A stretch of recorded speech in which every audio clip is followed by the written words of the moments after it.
Идеалдуу эне болуу сырлары. Автор Адем Гүнеш. Которган Абдилакимова. 4 жаштан 7 жашка чейинки жаш арасындагы балдар. 4 жаштан өткөн балдардын эң жактырып жасаган иши бул айлана чөйрөдө болуп жаткан кубулуштардын эрежелерин үйрөнүү. Себеби бул жашта балдар өздөрүн чоң кишилер менен тең туш көрүшөт. Эмненин кантип жасалышын үйрөнүүнү жана аны кылып көрүүнү каалашат. Алар мындайды кыла алууну чоң киши болуунун белгиси катары көрөт. Ушул себептен улам ким эмнени кантип жасаса, ошентип жасоону жана анын жасалуу жолдорун үйрөнүүнү каалашат. Бул оюн жазуу, окуу, кээде тазалык кылуу да болушу мүмкүн. Эрежелер балдарга кантип үйрөтүлөт? Көптөгөн энелердин эң чоң түйшүгү эрежелерди сактабаган жана аларга баш ийбеген балдар. Айласы кеткен эне күч колдоно баштайт. Күч колдонуу менен аткарылган талаптар жаңы бир көйгөйдүн башталышы болот. Бала тарбиялоодогу эң негизги эреже бала менен урушпоо. Балага эрежелерди үйрөтүүдө муну кааласаң да, каалабасаң да үйрөнөсүң, мен айткандай кыласың, кылууга милдеттүүсүң деген сөздөрдү колдонуу туура эмес. Мындай жол менен үйрөтүүдө наристеде буларды өзү үчүн эмес, апасы үчүн үйрөнүп жатам деген ой пайда болот. Өздөштүрүүсү кыйын болот. Эрежелерди өздөштүрүү. Наристе ата-энеси менен айлана чөйрөдөгүлөр менен кандай мамиле кылышты же үйдөгү буюмдарды кантип колдонушту өздөштүрүп үйрөнүшү керек. Башкача айтканда, бала муну акыл эси менен кабыл алышы зарыл. Себеби бала тарбиялоодо акыл эси менен кабыл алынуучу тарбия зор мааниге ээ. Мисалы, 6 жаштагы бала кечинде ата-энеси менен отура берип кеч уктайт дейли. Мындай балага апасынын тез барып жат деп кыйкыруусу туура эмес. Бул баланын апасына каршы чыгышына түрткү берет. Баласына коомдук жашоо эрежелерин үйрөтүүнү каалаган эне биринчи кезекте шашкалаң болбошу керек. Баланын ката кетире турганын түшүнүшү керек. Ката кетирген учурда жасоо, кептенип дароо күч колдонбой, периште сымал жылмайып, түшүнүү менен мамиле кылышы шарт. Бала ушундай шарттарда гана эрежелерди аткаруудан жана апасы менен бирге болуудан ырахат алат. Кыскасы, эгерде эне баласына жашоо эрежелерин үйрөтүүнү кааласа, анда сөзсүз түрдө төмөнкү жоболорду эске алышы керек. Биринчи, бала өзү үчүн гана коюлган талаптарды аткаргысы келбейт. Балдардын эң жактырган нерсеси эрежелер менен жашоо. Бирок эрежелер бир гана балдар үчүн эмес, бүтүндөй үй бүлөсү үчүн бирдей болгон учурда гана бала аларды так аткарат. Мисалы, 7 жаштагы бала түндө астын булгап коет.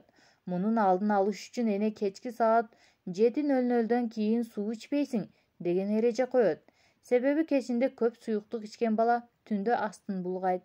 Бирок бул үйдө саат 7:00 кийин астын булгаган баладан башка баары чай, компот, жемиш ширелерин ичип жатса, бул эреже эмес, ага каршы коюлган жаза, азап жана кыйноо болуп саналат. Ушундай абалдагы баланын апасы койгон талаптарды аткаруусу жөн гана кыял десек болот. Бала баары бир апасы жок кезде же ага көрүнбөй суусундук ичет. Бул баладан астын булгаган кезде төшөктү булгап коеруңду билип туруп, эмнеге кечинде суусундук ичип жатасың деп сурасаңыз, ал: мен эрежеге баш ийип жатам, бирок апам баш ийбейт, мага саат 7:00 кийин суусундук ичүүгө тыюу салды, бирок өзү жыргап ичип жатат деп жооп берет. Сиз бул балага сен астыңды булгап жатпайсыңбы, ошондуктан жатаарда суусундук ичпешиң керек деп түшүндүрүүгө канчалык аракет кылсаңыз да, бала баары бир ал эрежени сактабайт. Себеби бул эреже баланы коомдон бөлүү жазасы болуп саналат. Эч ким жазалоону кубануу менен кабыл албайт. Бул абал баланын ички дүйнөсүнүн чагылышы жагынан абдан маанилүү. Бала өзү үчүн гана коюлган тартипти аткарууну каалабайт. Мындан сырткары, баланын сезимдерин эске албаган эне да кайгыга батат. Эреже бардык үй бүлө мүчөлөрү тарабынан сакталганда гана эреже болуп саналат. Бул учурда бала да өзүнүн кадыр-баркы сакталып жатканын сезет. Мына ошондуктан баладан талап кылынган тартип ата-эне жана башка үй бүлө мүчөлөрү тарабынан сакталышы зарыл. Дагы башка толгон токой мисалдарды келтирсек болот.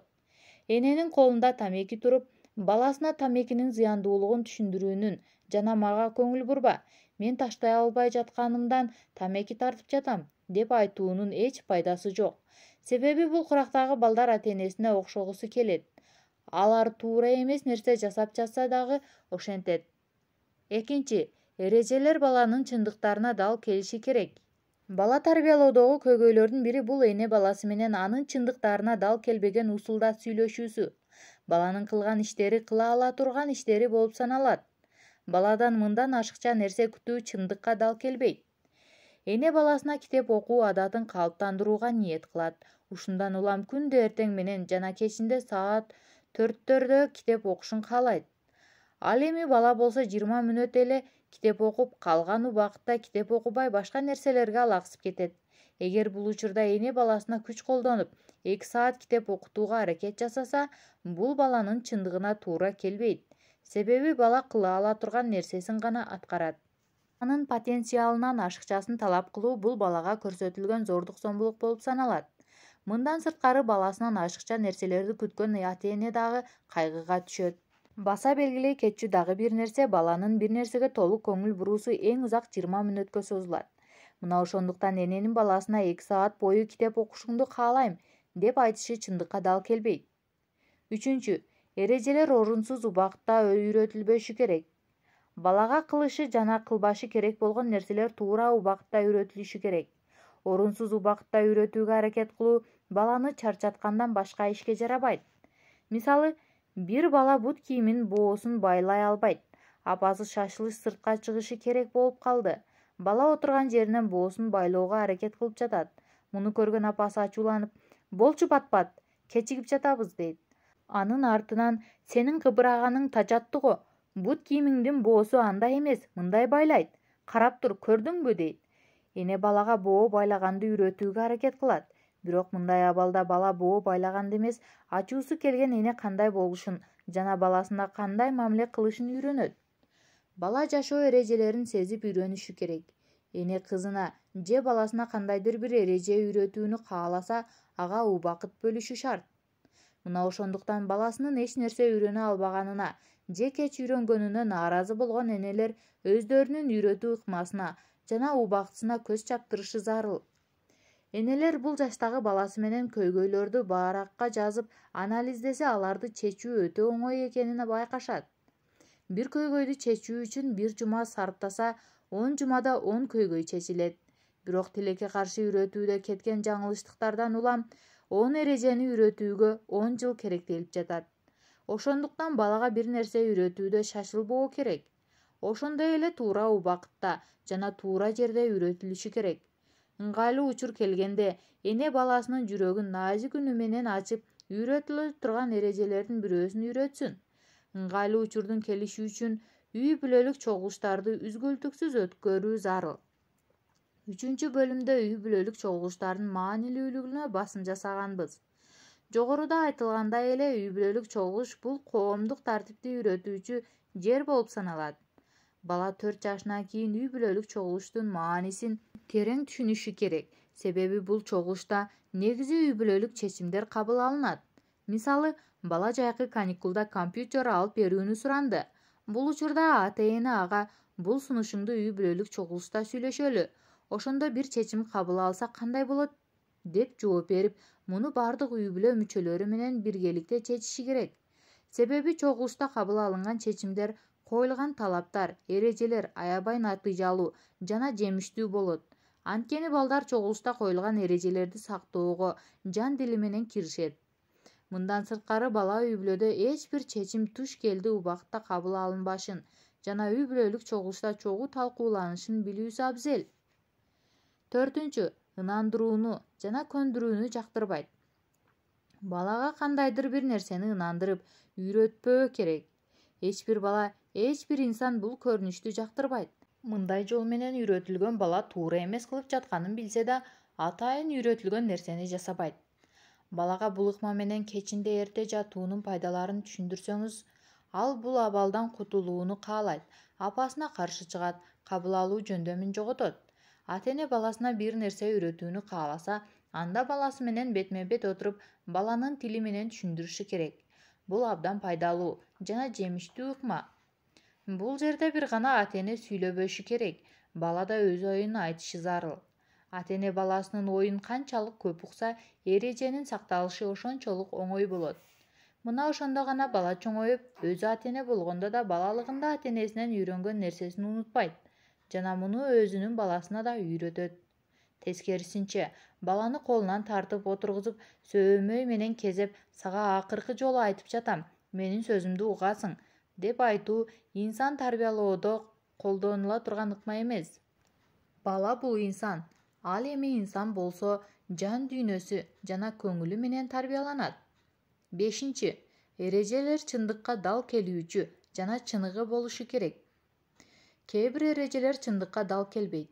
Мисалы, кечинде караңгыдан корккон балага «Коркпо, сенин бөлмөңө да көз салып турам» деп айтуу чындыкка дал келбейт. Себеби бала корком десе, ал чын эле коркот. Балага «Коркпо» деп айтуу чындыкка дал келбейт. Анткени бала ал учурда чын эле коркуп жатат. Балага «Корко турган эч нерсе жок» деп айтуу аны басынтууга жана баалабаганга барабар. Бул жерде баса белгилей кетчү нерсе, кандайдыр бир сезим акыл менен кабыл алынган эрежелер аркылуу жоголбойт. Буга дагы бир мисал келтирсек, өтө шуулдак, тентек балага «Акылдуу бала болсоң, сага велосипед алып берем» деп айтуу акылга сыйбаган иш. Ойлонуп көрүңүзчү. Бала акылдуу болууну кандай түшүнөт? Бала муну чоң киши сыяктуу кабыл алабы? Чоң кишилер үчүн акылдуу болуу бул тентектик кылбай отуруу болсо, бала үчүн болсо бул сөз түшүнүксүз. Чуркоону, секирүүнү, тойгуча ойноону каалаган балага чоңдор тарабынан мындай чындыкка дал келбеген эреже коюу аны эки жүздүү болушуна түрткү берет. 6. Бир эрежени сактоо башка эрежеге байланыштырылбашы керек. Эрежелерди коюп, баланы коомдук жашоого үйрөтүү көбүнчө шарт коюуга жол ачат. Бирок эне эч качан бала тарбиялоодо шарт коюу ыкмасын колдонбошу керек. «Акылдуу болсоң, велосипед алып берем» деген сөз эненин чын жүрөгүнөн айтылганы үчүн бала да башкалардын көзүнчө эле акылдуу болот. Башкача айтканда, велосипедке жетиш үчүн гана акылдуу болуп көрүнөт. Эгерде бул шарт аткарылса, балага кандай жол менен велосипед алынышы үйрөтүлөт. Эгерде бала ушундай жол менен соодалашууну жакшы өздөштүрүп алса, анда мындан эң көп зыянды ата-эне көрөт. Коомго аралашуу муктаждыгы. 4 жаштан 7 жашка чейинки жаш арасындагы балдардын эң негизги муктаждыгы бул коомго аралашуу. Бала так ушул мезгилде үй бүлөсүндө өзү сыяктуу ойлонгон, ойногон, эркелеген, тентектик кылган бир тууганга муктаждыгын туя баштайт. Башында бул кишинин ордун эне баса алат. Бирок 4 жаштан кийин эне баланы толук канааттандырбай калат. Эне баланын күнүмдүк муктаждыктарын аткарса да, бала өзүнүн рухуна жакын теңтүш издейт. Мына ошондуктан бул курактагы балдар бир күндө эң аз 2 саат өзү теңдүү балдар, тууган урук, коңшу колоң менен убакыт өткөрүшү керек. Баса белгилей кетчү дагы бир жагдай, бала башка балдар менен ойноп, алар менен келише баштаганда бир тууганга муктаж экенин сезе баштайт. Достору менен коштошкондон кийин бир тууганы менен ойногусу келет. Алар менен таарынышып калганда же алар ойнобогон учурда менин да бир тууганым болгондо, чогуу ойнойт элек деген ойго батат. Ушундан улам бул курактагы балдар менен апасынын арасында менин да бир тууганым болгондо деген сүйлөшүүлөр болот. Бул жаштагы баланын сөзсүз түрдө бир тууганы болууга тийиш. Бирок кээ бир энелер тун перзентинде абдан кыйналганы үчүн экинчи ирет эне болуудан коркушат жана аз, бирок саз болсун деп өздөрүн жубатышат. Эч балалуу болбогонго караганда бир баланы аман эсен тарбиялап чоңойтуу, ага билим берүү жакшыраак деп өзүн тынчтандырууга аракет кылат. А бирок дарак жалбырагы менен көрктүү. Наристе бир туугандары менен өзүн коомдо күчтүү сезет. Бир тууганы болбогон жана бул ааламда өзүн жалгыз сезген балдар көбүнчө түнт болушат. Жалгыз балдарынын да тууган уругу аз болот. Себеби алардын таэжеси да, таэкеси да, байкеси, эжеси да болбойт. Ар бир жалгыз балалуу эне келечекте небересин, таэжесин, таэкесин, аба эжесин калтыраарын да унутпашы керек. Мындан сырткары жалгыз баланы тарбиялоо бул дүйнөнүн эң кыйын иши. Себеби жалгыз чоңойгон бала бардык нерсени апасынан күтөт. Энеси ашканага кирсе, ал да ашканага кирет. Эне жатса, ал жанына отуруп алып чойчоңдойт. Эне жумуш кылайын десе, бала аны этектеп жумуш кылдырбайт. Ал эми экинчи перзент биринчи баланын жүгүн энесинен алат. Бардык нерсени энесинен күткөн бала бир тууганынын бул дүйнөгө келиши менен аны өзүнө дос тутат. Аны менен урушат, талашат, кайра жарашат, чогуу ойнойт жана коомго аралашууну үйрөнөт.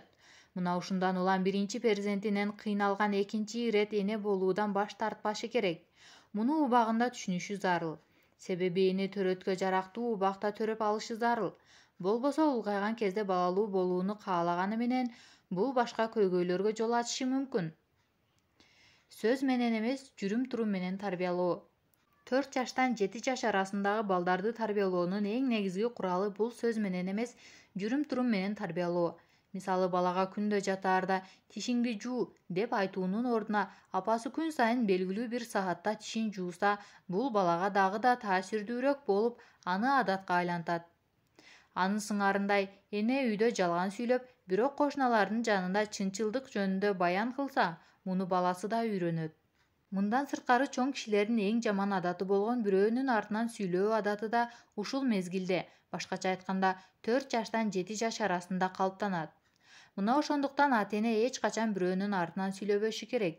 Ата-эне ушул курактагы балдары алардын бардык адаттарын, жүрүм-турумун өзүнө сиңирип аларын жана баланын мүнөзүнүн алгачкы пайдубалы дал ушул мезгилде баштала турганын эч качан унутпасын.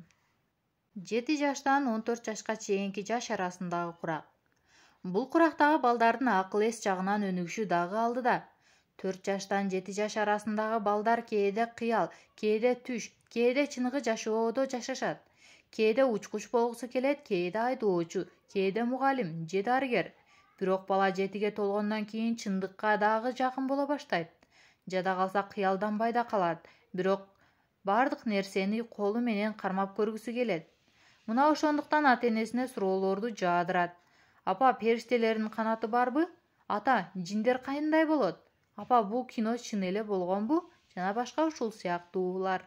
Наристе бул жашта суроо берүү аркылуу жашоосунун пайдубалын тургуза баштайт. Бул убак өткөндөн кийин пайдубал түптөлүп калган болот. Наристе бул мезгилде эмнени кандай кабыл алса, жашоосунун калган бөлүгүн да ушулардын негизинде улантат. 7 жаштагы балдар абстрактуу жана конкреттүү нерселерди айырмалай башташат. Ошондуктан бул курактагы балдар түндө өтө көп коркот. Мурунку кыял менен жашаган жашоосун артта калтырат.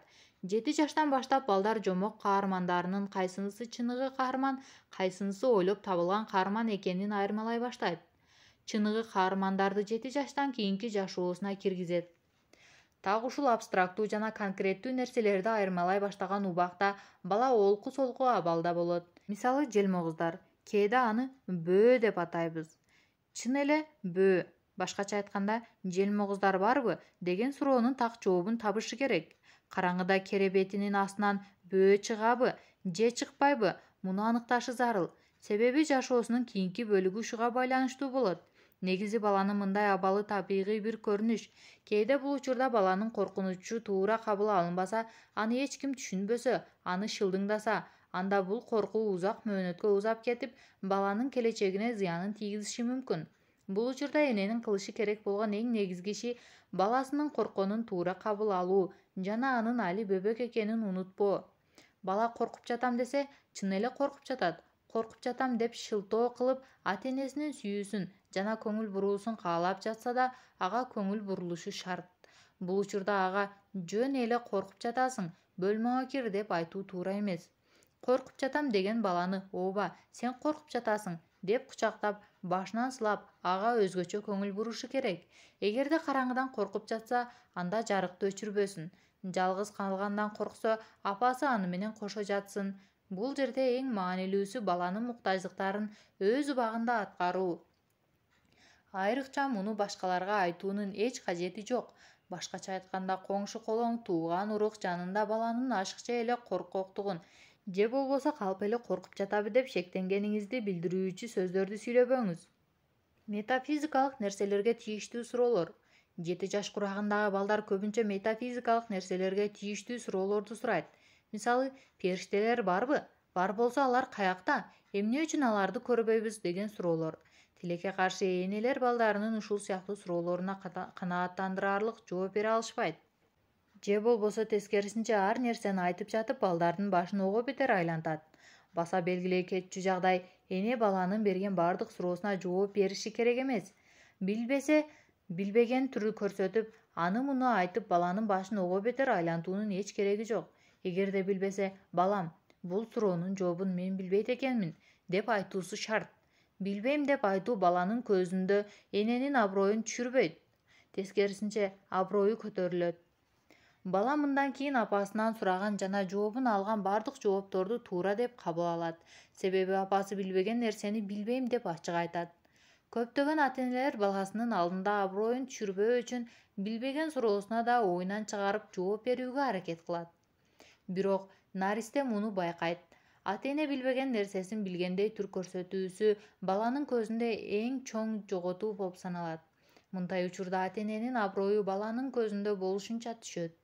Бала ата-энесин дайыма кадыр барктуу көрүүнү каалайт. Бирок кээ бир ата-энелер ушул сыяктуу көрүнүштөр аркылуу өзүнүн аброюн өздөрү түшүрүп алышат.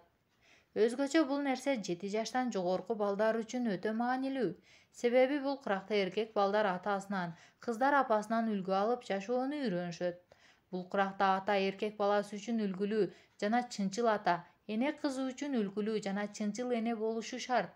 Себеби бул жаш куракта балдар ата-энесинен таасирленип, алардан үлгү алат. Эгерде ата-эне 7 жаштан 14 жаш арасындагы баласынын көзүндө өз аброюн жоготсо, бул өмүрүнүн акырына чейин уланат. Себеби ата-эне өз кадыр баркын жоготот. Мындай балдар бой жеткенде ата-энесинин сөзүн укпай, аларга каршы чыгышат. 7 жаштагы балдар бий болушат. 7 жаш балдардын өсүп өнүгүүсүндө маанилүү ролду ойнойт. Себеби бул жаштагы балдар кичинекей чоң киши сыяктуу болушат.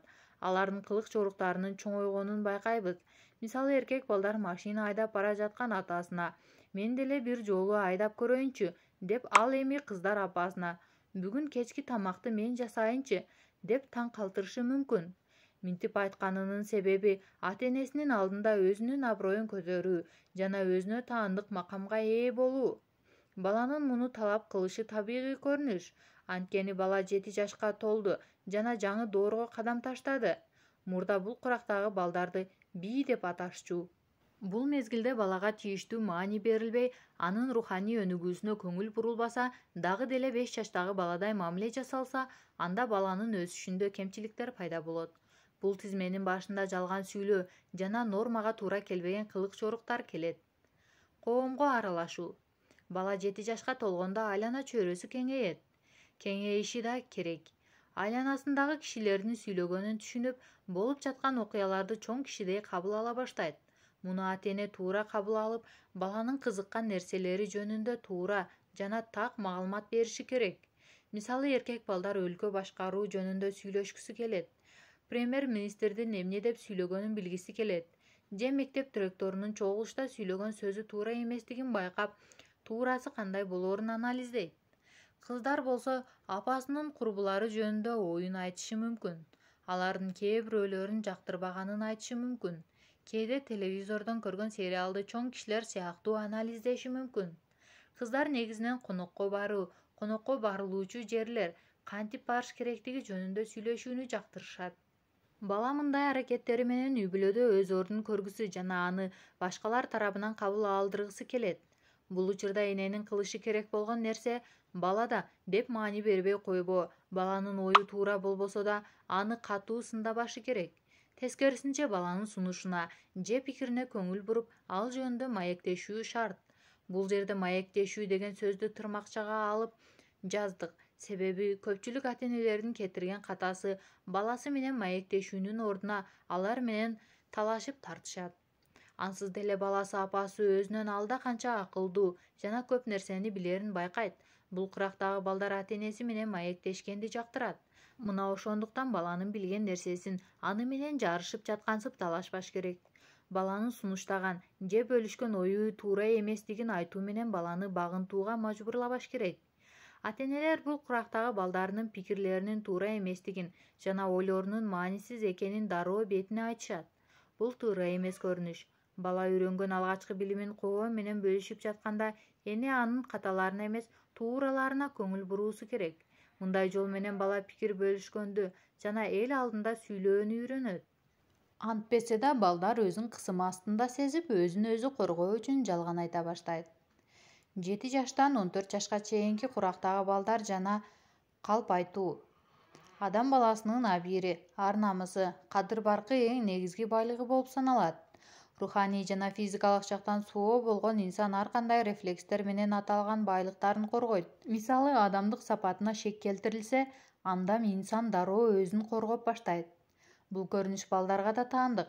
Баланын да адамдык сапатына шек келтирилсе, сөзсүз түрдө өзүн өзү коргоого аракет кылат. Мисалы, бала оюнга кызыгып кетип үй тапшырмасын аткарбай калды. Эне кечинде баласынын тапшырмасын текшерүүнү каалайт. Эгер эне принципиалдуу болуп катуу талап кылса жана тапшырмасын аткарбаганы үчүн баласын тилдей турган болсо, анда бала өзүн өзү коргош үчүн жалган айтат. Эне баласына тапшырмаңды алып келчи, текшерип коеюн дегенде бала чындыкты айтса, апасынан сөз угаарын билгени үчүн бүгүн үй тапшырма берген жок деп жалган айтат. Балким эне мыкты бала тарбиялоо жана чоңойтуу ниетинде баласын дайыма көзөмөлдөп турат. Кетирген катасын дагы кайталабаш үчүн катуу сындайт. Ушундай мамиле кылсам балам жакшы окуйт, ийгиликтүү болот деп ойлойт. А бирок булардын баары баланын жан дүйнөсүндө, рухунда айыкпас жараларды калтырат.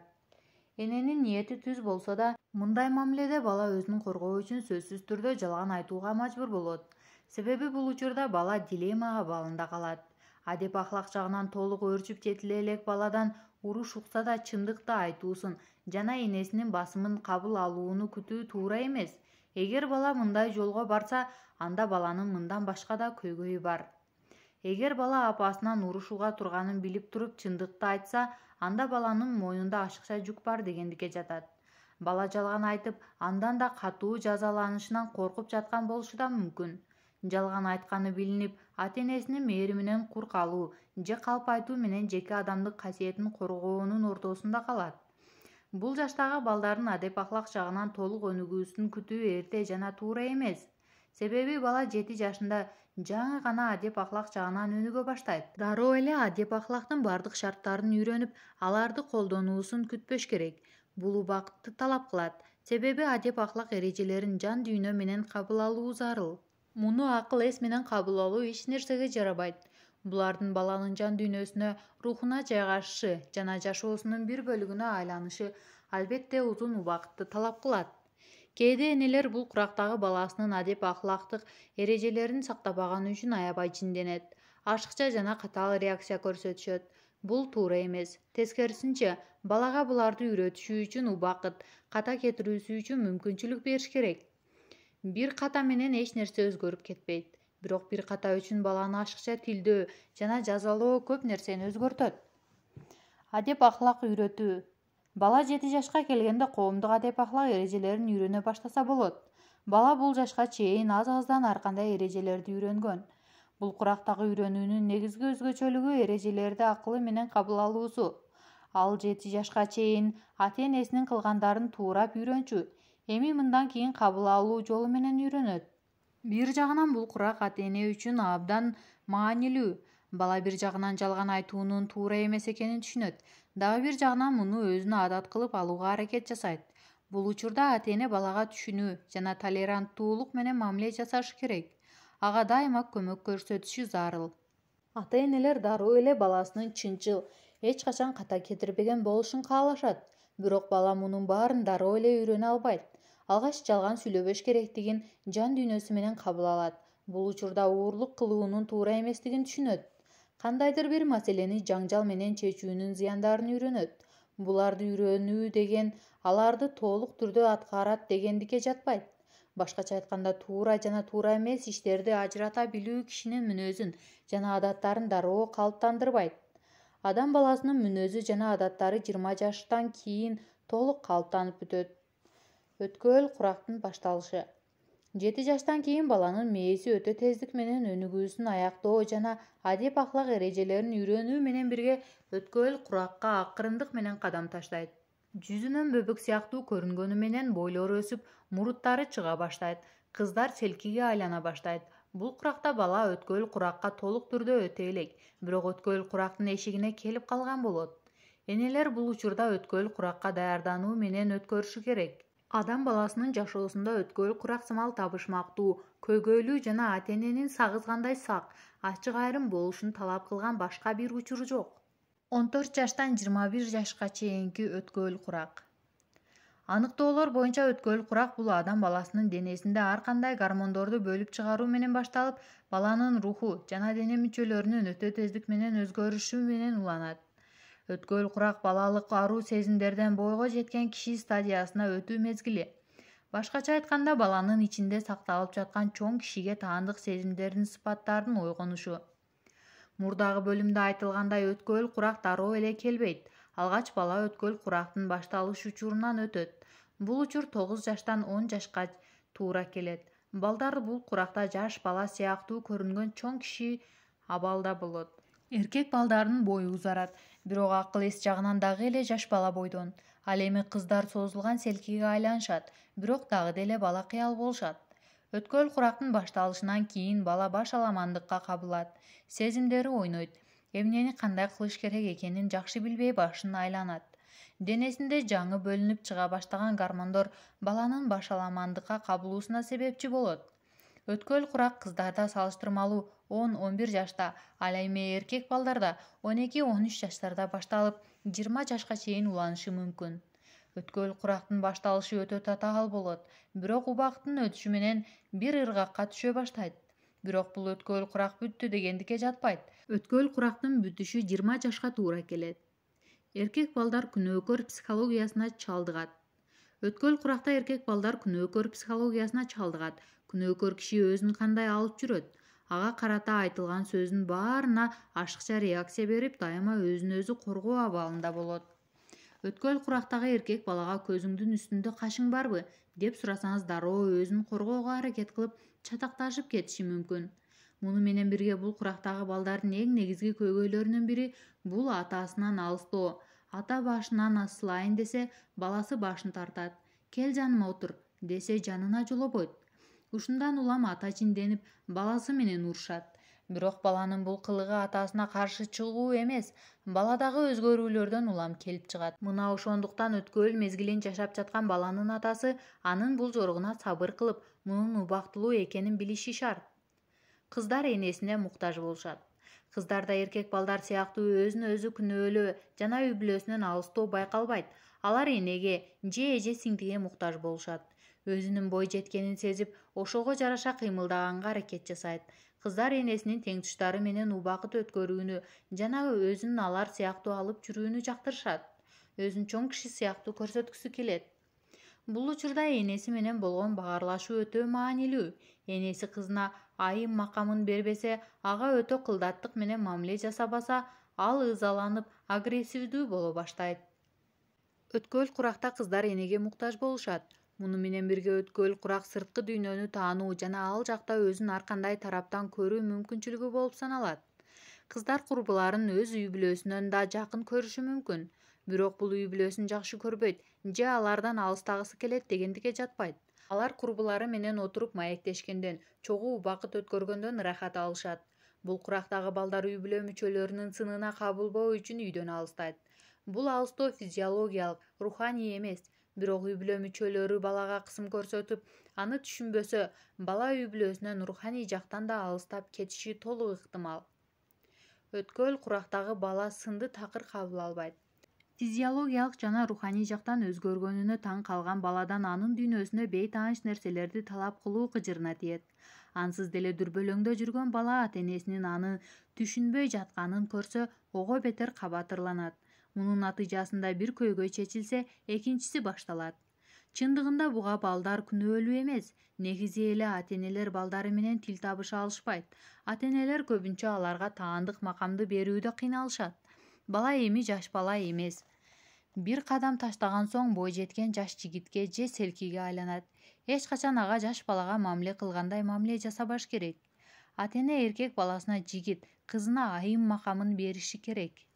Кайсыл учурда болбосун туура жолдон чыгып кетиши мүмкүн. Өткөл курактагы балдар бир күнү башкача, кийинки күнү такыр башкача болушат. Бүгүн мечитке барып ыйласа, эртең оюнчук менен ойноп отурушу толук ыктымал. Өткөл курактагы бала жаңы операциядан чыккан оорулууга окшош. Кайсыл учурда болбосун микроб жугузуп алышы мүмкүн. Ошондуктан оорулуу киши таза жерде жаткырылууга аракет кылгандай эле, өткөл курактагы баланы да ушундай сактоого аракет кылыш керек. Сиз канчалыган жылдар бою балаңызды бапестеп багып, аны ар тараптан колдоп, ар кандай жамандыктардан коргоп чоңойтосуз. Бирок өткөл куракта ал бир жерден микроб жугузуп алышы толук ыктымал. Мисалы, бир актёрду жактырып калды дейли. Эми ал ага ар тараптан окшогусу келет. Анын колунан тамеки көрсө, тамеки тартып көрөт. Ага окшоп отуруп турууну, басууну, кийинүүнү каалайт. Ага окшошуу үчүн заматта өзгөрүп кетиши мүмкүн.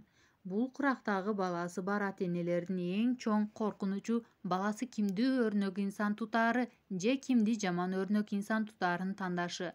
Ошондуктан ата-энелер бул кезде баласынын кимдер менен достошоорун, сүйлөшөөрүн, убактысын өткөрөөрүн, достору менен кандай фильм көрөөрүн, кандай типтеги кишилерге окшогусу келгенин билип туруусу керек.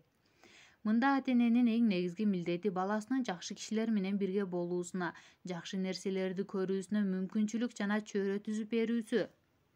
Өткөл курак көйгөйлүү убак эмес. Өткөл курак шекер диабети сыяктуу көйгөйлүү убак эмес. Шекер диабети конкреттүү кыйынчылык бербейт, бирок башка ооруларга жол ачат. Эгер туура тамактануу режими сакталбаса, анда ар кандай оорулар пайда болушу толук ыктымал. Абайлабаса баланын рухунда из калтырышы мүмкүн. Негизинен өткөл курактагы адаттар убактылуу, бирок ата-эненин туура эмес мамилесинен улам бала жаман адаттарын өзүнө сиңире баштайт. Айланасындагы бул типтеги балдардан көмөк алышы да мүмкүн. Мына ушундай жол менен көйгөйлөр пайда боло баштайт. Чындыгында өткөл курак бул көйгөйлүү убак эмес. Мына ушул себептен улам ата-эне баласына аяр мамиле жасоого тийиш. Баласынын сырттан жугузуп алышы мүмкүн болгон микробторго көңүл бурушу жана баласынын бул жоруктары убактылуу экенин унутпашы зарыл. Мындан сырткары баланын туура эмес адаттарын басым жана коркутуу жолу менен жок кылуу таптакыр мүмкүн эмес. Бул куракты көйгөйсүз өткөрүүнүн эң негизги эрежеси үй-бүлөнүн өткөл курак жөнүндө толук маалыматка ээ болуусу. Өткөл куракты өз башынан өткөргөн эне бул учурда бала кандай абалда болоорун, эмнелерди жактыраарын, кандай сезимге батаарын билиши керек. Ата-эне баласынын өткөл курагына даярдык көрүшү керек. Төмөндө кантип даярданыш керек деген суроого жооп берели. Биринчи, физиологиялык өзгөрүүлөрдү байкоону азайта турган иш-чараларды түзүү. Өткөл курактагылардын эң чоң коркунучу бул дене түзүлүшүндөгү өзгөрүүлөр. Бул учурдагы эң керектүү жардам баланы алаксытуу, башкача айтканда физиологиялык өзгөрүүлөрдү ойлоого убакыт берүү. Мисалы спорт менен машыгуу. Бул жерде эскерте кетчү нерсе бар. Көптөгөн ата-энелер баласынын бою кыска болсо узарсын деп баскетбол, волейбол же толмоч болсо арыктасын деп карате, футбол сыяктуу спорттун түрүнө жөнөтөт. Бирок бул туура эмес. Себеби ансыз деле дене түзүлүшүнүн өзгөрүшүнөн ыңгайсыз болуп жаткан баланы баскетболго жөнөтүү анын көйгөйүн ого бетер ырбатат. Кыска бою менен баскетбол тайпасына кошулууга аракет кылган бала командага кошула албай калганда менин колуман эч нерсе келбейт деп өзүн төмөн сезиши мүмкүн. Ошондуктан спорттун туура түрүн тандаш керек. Спорттун дене мүчөлөрүнүн гана иштеткен түрлөрү эмес, акыл-эсти талап кылган түрлөрү да бар. Мисалы, балык уулоо бул учурда мыкты терапия болот. Экинчи, көңүл кош болбоңуз. Өткөл курак мезгилинде өзгөчө эркек балдар өзүнө ашыкча көңүл бурулуп жатканын жана бул аларга жакпаганын айтат. Бирок чындыгында мындай эмес. Балким кээде жалгыз калгысы келет. Бирок өзгөчө ушул мезгилде үй-бүлөсүнүн жардамына аябай муктаж болушат. Ката кетирүү коркунучу абдан жогору болот. Эмнени каалап жатканын көбүнчө өзү да билбейт. Ошондуктан анын менин жайыма койгулачы деген сөзүнө урмат көрсөтүңүз, бирок эч качан аны жалгыз калтырбаңыз. Себеби ал бул куракта жардамга жана жубатууга ар дайымкыдан да көбүрөөк муктаж. Үчүнчү, эч качан талашпаңыз. Өткөл курактагы балдар өзүнүн ой-пикирин жана сезимдерин абийири, ар намысы катары кабыл алышат. Ошондуктан ою туура эмес болсо да эрегишип өз оюнан кайтышпайт. Бул куракта балдар катасын бетине айтууну жактырышпайт. Муну кемсинтүү деп кабыл алышат. Эне өткөл курактагы баласы менен талашкан убакта күнөөсүз болсо да күнөөлүү чыга турганын унутпаш керек. Өз пикирин абийири деп билген баланын оюн жокко чыгаруу, анын абийирине кол салуу дегендикке жатат. Бала өз пикирин билдирүү аркылуу өзүнүн абийирин жана өздүгүн коргойт. Мына ошондуктан эне баласы менен талашканда аябагандай этият болушу керек. Талаш тартышты улантуудан жана аягына баланы күнөөлөп коюудан алыс болушу абзел. Себеби өткөл курактагы бала менен талашууга болбойт. Бардык энелер муну жакшы билиши керек. Себеби өткөл курактагы баласы менен талашып, аягында аны жеңип, өзү күнөөсүз болуп чыккан бир да ата-эне жок. Ата-эне күнөөсүз болсо да бала башка учурда мунун өчүн алууга даяр абалда болот. Эгер балага бир нерсе айтуу же үйрөтүү керек болсо, анда туура чөйрө, туура жер, Туура убакыт жана туура сөздөр тандалышы керек. Туш келди жерде сүйлөшүү жана талашууга эч кажет жок. Мисалы, бул курактагы балдар өзүнө бир нерсе үйрөтүшүн жактырбайт. Тескерисинче өзү башкаларга үйрөткүсү келет. Эне баласы кандай болушун кааласа, андан аны үйрөтүүсүн суранышы мүмкүн. Башкача айтканда, баласынан акыл үйрөтүүсүн талап кылышы мүмкүн. 4. Өткөөл курактагы баланын эч качан жазалабаңыз. Ар намысы күчтүү инсан жаза алууну жактырбайт. Жаза алган кишинин реакциясы дайыма негатив жана реактивдүү болот. Жөнөкөй киши да жазага каршы негатив реакция берип жатса, сезимдери олку-солку болуп жаткан өткөөл курактагы баланын реакциясы кандай болоорун элестетип көрүңүз. Жазалаган киши жазалоону үйрөнөт. Сиз жазалаган бала бир күнү келип сизди жазалайт. Бирок анын жазасы сиздикинен алда канча оор болот. Үй бүлөдөгү ролдордун алмашуусу. Үй бүлөдөгү ата-эненин ролу кандай? Биринчи бөлүмдө эне жана эненин мойнундагы жүктөрдү анализдөөгө аракет кылдык. Экинчи бөлүмдө болсо эне менен баланын жүрүм-турумун талкууладык. Энени өзүнүн балалыгына алып бардык жана апасы менен бирге өткөргөн убакыт менен азыркы энелик ролу жөнүндө сурамжылоо кылдык. Кайсыл жерден ката кетирип жатам деп суроо узаткан эненин суроосуна жооп берүүгө аракет кылдык. Эненин өзүн өзү таануусу жана өзүн туура алып жүрүшү бала тарбиялоо үчүн жетиштүүбү? Албетте жетишсиз. Эне болуп өткөн окуялардан улам пайда болгон жүктөрдөн кутулуп, баласына эң жакшы мамиле жасаса да, бала тарбиялоо иши бир гана эне менен чектелбейт. Эне баарын туура аткарса, бирок эненин кылган мээнетин, эненин баласына үйрөткөн адеп-акылак жана үлгүлүү жүрүм-турум эрежелерин, өзүн алып жүрүү этикетин жана башкаларын ата жер менен жексен кылып жок кылса, эмне кылыш керек? Бул бөлүмдө эне менен башталып, ата менен уланышы керек болгон бала тарбиясы жөнүндө кеп кылабыз. Үй бүлө мүчөлөрү өздөрүнүн ролдорун билишеби? Үй бүлөдө бала тарбиялоо боюнча башкы ролдо 2 киши турат. Алар ата менен эне. Тилекке каршы, азыркы заманда көптөгөн үй бүлөдө эненин энелик жана атанын аталык ролу аралашып кеткен. Азыркы заман шарттары энени энелик дагы, аталык дагы ролду аткарууга мажбур кылып жатат. Таңзаардан кечке чейин иштеген ата аталык ролун отпуска учурунда дем алыш күндөрү 1-2 сааттык эс алуу убагында аткарууга аракет кылат. Бала үнгө бай оркестрдин коштоосунда жашоого кадам таштоонун ордуна бир кылдуу аспаптын үнү менен тарбияланат. Башкача айтканда, энеден гана тарбия алып жатат. Эне атасыз энелик милдетин аткара алабы? Байкоо жүргүзгөн, баарлашкан, сүйлөшкөн энелердин көбү эмне үчүн балага кырс мамиле жасап жатасың? Минтип ачууланышыңдын себеби эмнеде? Деген сурообузга атасынын тарбиялоо менен иши жок экенин жооп катары айтышат. Азыркы замандын талабы атанын үйдө аталык милдетин аткарышына тоскоол болуп жатканы ачуу чындык. Материалдык жетишсиздик же дагы жакшыраак жашоо арзуусу атанын үйдө аз болушуна түрткү болуп жатат. Мунун себеби балким баласын жаркын келечек менен камсыздоодур. Балким дагы жакшыраак шарттарда жашоо талабыдыр. Айтор натыйжасы бирдей. Башкача айтканда, үй бүлөгө көңүл бурулбай жатат. Бала тарбиялоодо эненин эң негизги жардамчысы бул ата. Эне эң мыкты энелик кылат. Эгер эне атанын ордуна аталык кылууга аракет жасаса, анда үйдө хаос башталат. Башкача айтканда, башаламандык башталат. Себеби эненин табияты аталык жөндөмгө ээ эмес. 2-3 күнгө атанын ордун баса алат. Бирок бул көнүмүш адатка айланса, анда эненин абалы оор болот. Атасы кызына эскертүү бергенде. Атанын 17 жашар бир кызы бар дейли. Ал күнүгө сабактан кеч келет. Бир күнү атасы ага акыркы жолу эскертүү берет. Кызым, сабак саат 6:00 бүтөт. Мектептен үйгө чейин 30 мүнөттө келесиң. Макул, антип-минтип 1 саат болуп кетсе да, үйдө 7:00 болуп калышың керек. А сен күнүгө 8-де же 9-да келип жатасың. Сага акыркы жолу эскертем. Эртеңден баштап кечки саат 6-да үйгө келип кал. Эртеси күн кызы үйгө саат 9-да келет. Эми анын үйгө кантип киришин чогуу элестетип көрөлү. Кыз ачкычы менен эшикти ачып, акырын үйгө кирет. Атасынын үйдө же үйдө эместигин билүү үчүн бут кийимин карайт. Ошол маалда апасы чыгып, "Кызым, каякта жүрөсүң?" деп сурайт. Кызы эмне деп жооп бериши мүмкүн? Бир аз ойлонуп көрүңүзчү. Биринчи эле атам үйдөбү деп сурайт. Анткени азыр ал үчүн эң маанилүүсү эгер атам үйдө болсо эмне болот деген суроо. Атасынын үйдө эместигин билгенде «Ох, шүгүр» деген боюнча бөлмөсүнө чуркап жөнөйт. Апасы артынан сүйлөнүп келип, «Сага канча жолу айтам, үйгө эрте кел, кечээ атаң да эскертти» деп айтса, кыз болсо «Эмне, мен жаман нерсе жасап жатамынбы? Деги мага эч качан ишенген эмессиңер» деп кыйкырып, апасынын көз алдында эшикти тарс жаап алат. Атасынын үйдө жоктугунан пайдаланып, бөлмөнүн сыртында турган апасы менен кыйкырышат.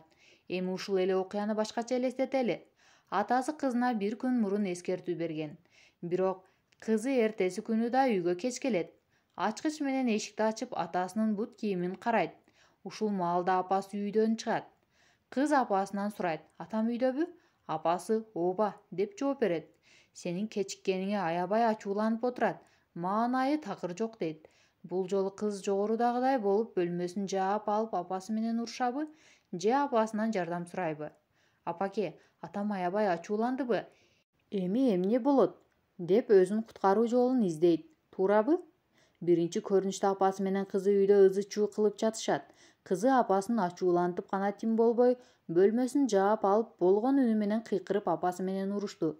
Ал эми экинчи көрүнүштө болсо, атасынын бут кийимин көргөн кызы дароо апасынан жардам алууга аракет жасады.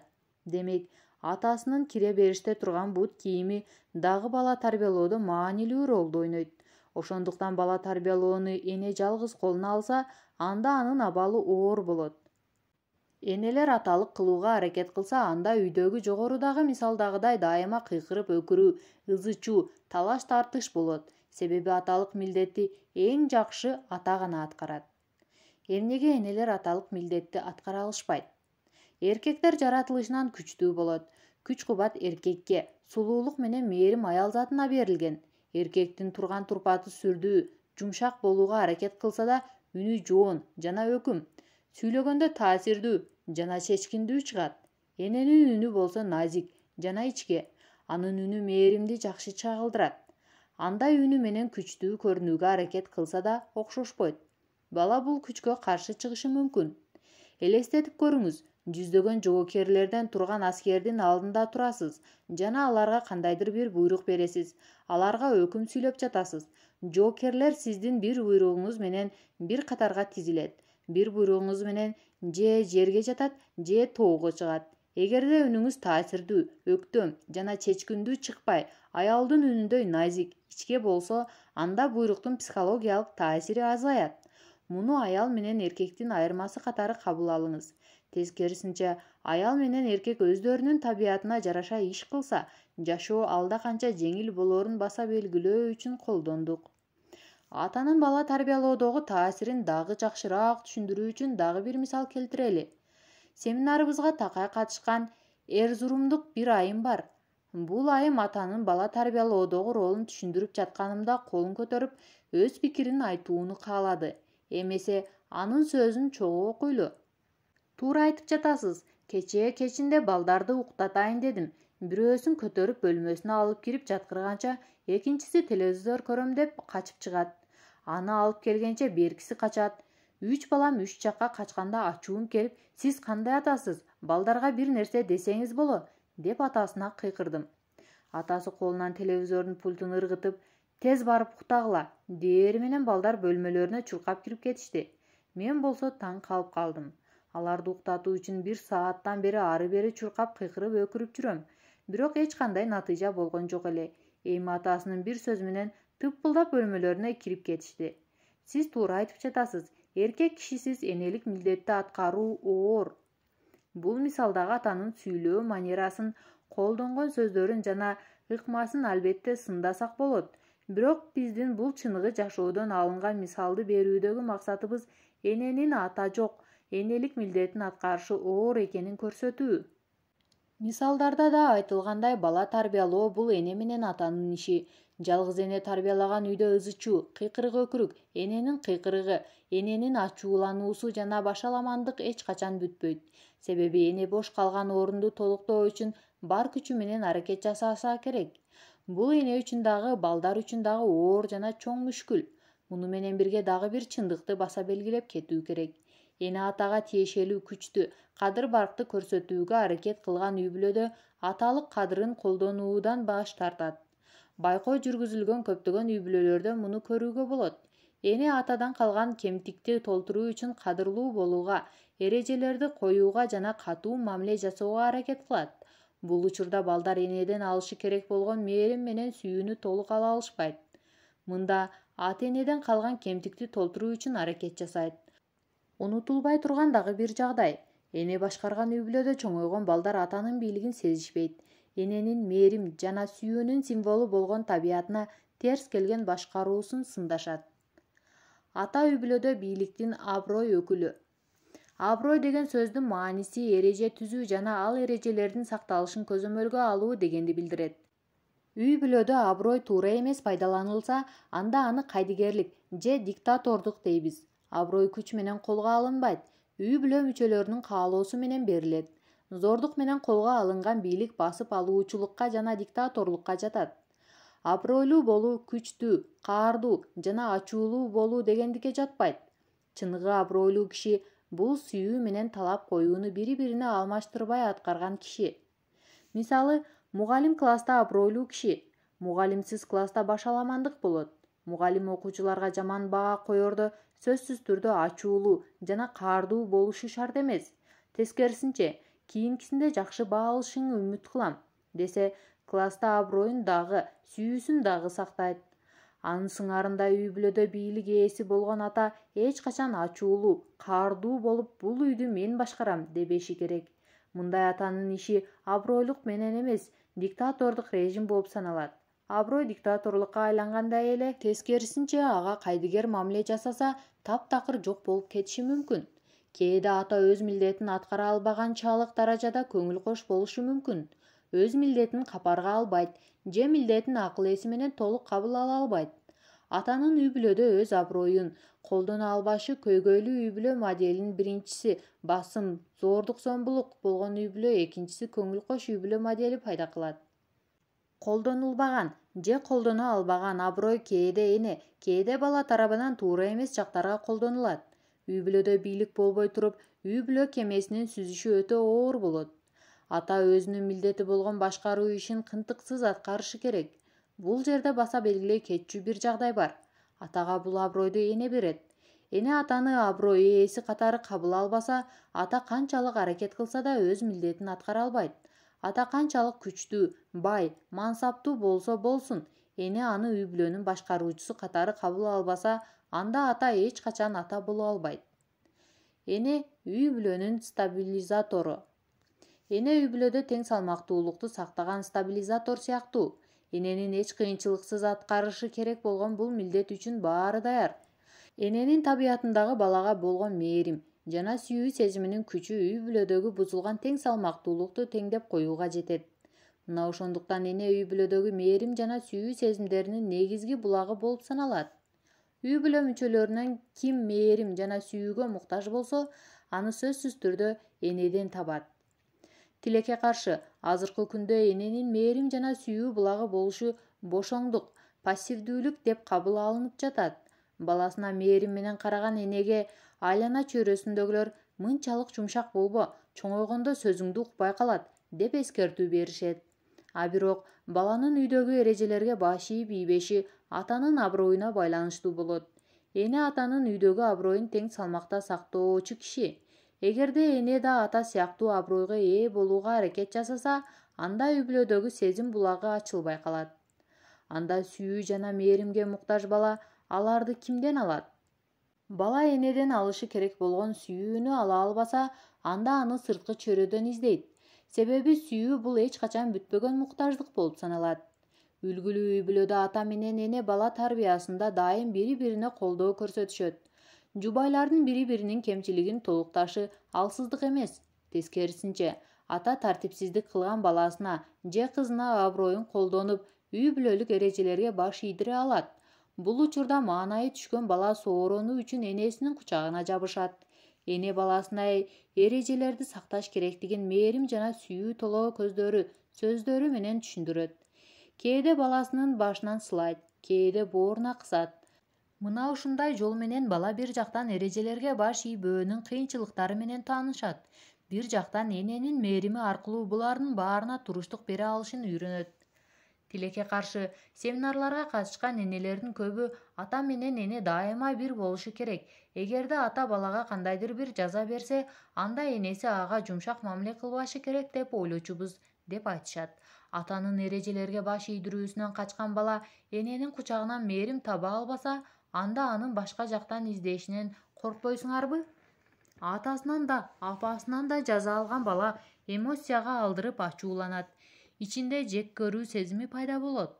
Кетирген катасынан улам атасынын да, энесинин да эшиктери жабылганын көргөн бала башка эшикти кагууга муктаж болот. Андай болгондон кийин эне кийин канчалык аракет кылса да, балам үчүн бүткүл өмүрүмдү арнадым десе да, бирок эч кандай пайда чыкпайт. Себеби эне баласын эчек эле жоготуп алган. Ошондуктан бул туура эмес ойду өзгөртүү пайдалуу. Бала атадан качканда эне ага мээрим толоо кучагын ачышы зарыл.